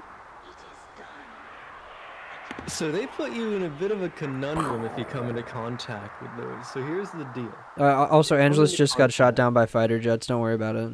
From Ace Combat. Yeah. Which you can play as after you unlock this. So you come into contact with the fancy salt, and it's like, hey, I'm gonna be the god, the voice in your head, and I'm gonna be like, hey, here's what you can do. You can either make a pact with me, or you can turn into a pillar of salt. So you're kind of like, do I become a mindless zombie? Or do I become dead? And either way, you're sort of fucked. So like, over and out. Yeah, and then that causes the end of the world, and then a bunch of shit happens, and then Nier. Yeah. Also, just to be clear, they never thought this game would get a sequel, if I remember right. Hence throwing all this crazy shit at the end. So that's why it says the end of the Dragon Sphere. Because they thought like this was it, alright. Joke ending time, bada bing, we're shooting the dragon down with fighter jets. Because the game was gonna be really good as like the Ace Combat thing, but then it was the Dynasty Warriors thing, and Yoko Taro was like, this isn't gonna be very good, is it? This is gonna be dog shit. I'm just gonna make it as dumb as possible, and then people liked it enough for it to get a sequel, and then a spin-off, and then another sequel, and then another spin-off. Just remember, he made this game, and someone let him make another game. And a mobile game, by the way, that just came out this year. No, wait, that mobile game's old. What are you talking about? I mean, in America, it just came out this year. It didn't come out, that's a lie. Sino Alice? Oh, Sino Alice. Oh, yeah, I thought you were talking about the Drakengard mobile game. The Drakengard mobile game was back in 2004. There's a mobile version of this game, by the way. Let's be clear. Oh, yeah, you should tell that. Oh, yeah. Okay, so I did get to... Let me turn the game down a bit. Because it's just playing random noise. I did get to meet Yoko Taro at the Chicago Nier Orchestra concert because I had the VIP tickets for it. And I got my copy of Drakengard 1 signed. So I actually have a signed copy of Drakengard 1, which is super cool. And when I gave him the copy, I was like, oh yeah, I've played this game a bunch because I speedrun it. I didn't actually say speedrun, I just said I played it a bunch. And the first thing he said right away was, "I'm sorry." He's like, "I'm so sorry." And I was like, "Yeah." So yeah, even he understands what this game is, which is really funny, I think. Yeah. Yeah, there's also reincarnation There's also the replicant remaster remake thing. and the version- replicant, whatever the and- fuck that's and gonna there's be. Reincarnation, which is looking like it's gonna slap. I'm so They're excited for really reincarnation. Bridge the gap between Nier and Drakengard real this time. And I'm really excited for it, and I want them to give us a release date right now. Do we have I more don't remember time that still? one, We can sorry. show a spooky baby cutscene probably. Ooh, spooky baby cutscene. So let's go for it. The version up is gonna be on PS4, Xbox One, and PC, but it's gonna be playable on PS5 because of backwards compatibility. Yeah. There's actually a secret mission after this, but we're not going to show that. You'll just have to beat the game and see it yourself. Yeah, it's the first time the original Nier has ever been on PC legally, but you can emulate it. You can emulate it. It emulates really nicely. Devil and Popola didn't have heads for a while, but now we fixed that. Minor problems. Which one's a good one that's got the babies? The one where they show up, probably, or the one where What about the one where they eat everyone? Leonard gets eaten, yeah. All right, let's do the show up one, and then we'll do the one where they get eaten. Just have a little bit of baby movie time. What, I picked that mission, It's a didn't horror I? marathon. You have to actually select the level. Oh, Because okay. that's how this game is.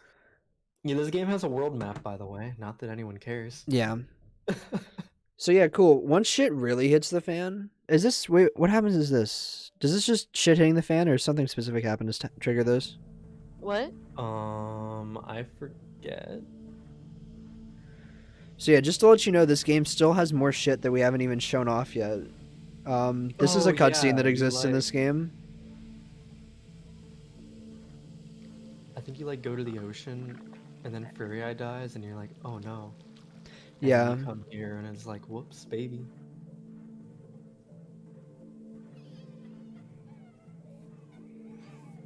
There's like a large portion of this game that has this in it that we just don't talk about. This is pretty spooky though. This is like the beginning of an hour-and-a-half long stretch of game. Yeah. That we just don't play in A.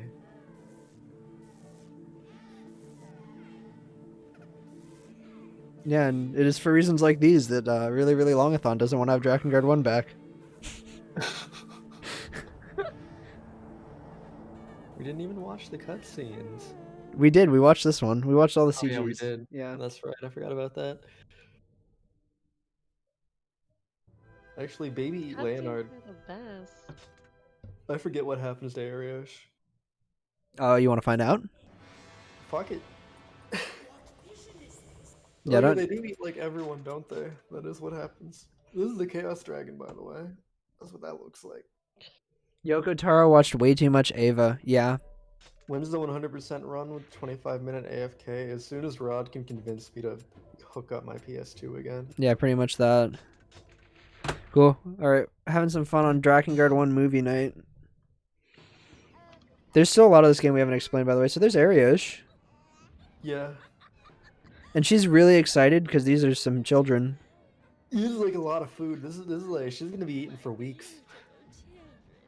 She's not gonna have to go to the grocery store for a while. Fam, I want to just let you know. Look at the Hararo. Oh, are we on time? Okay.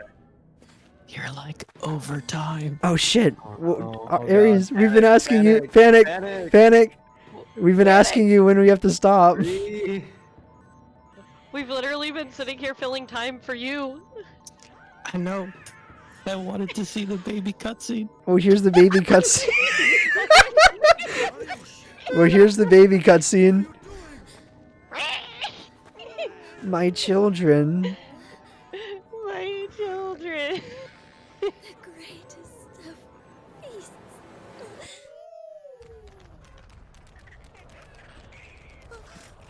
You know what? The most terrifying thing in real life just happened. What happened? My mother wants to talk to me. Small guys. Oh no. Yeah, there's I mean, Vertile that's freaking out. a metaphor for conversations with your mother. That's just Yeah, ignore the interaction between Sari and Leonard here. We're not gonna talk about that.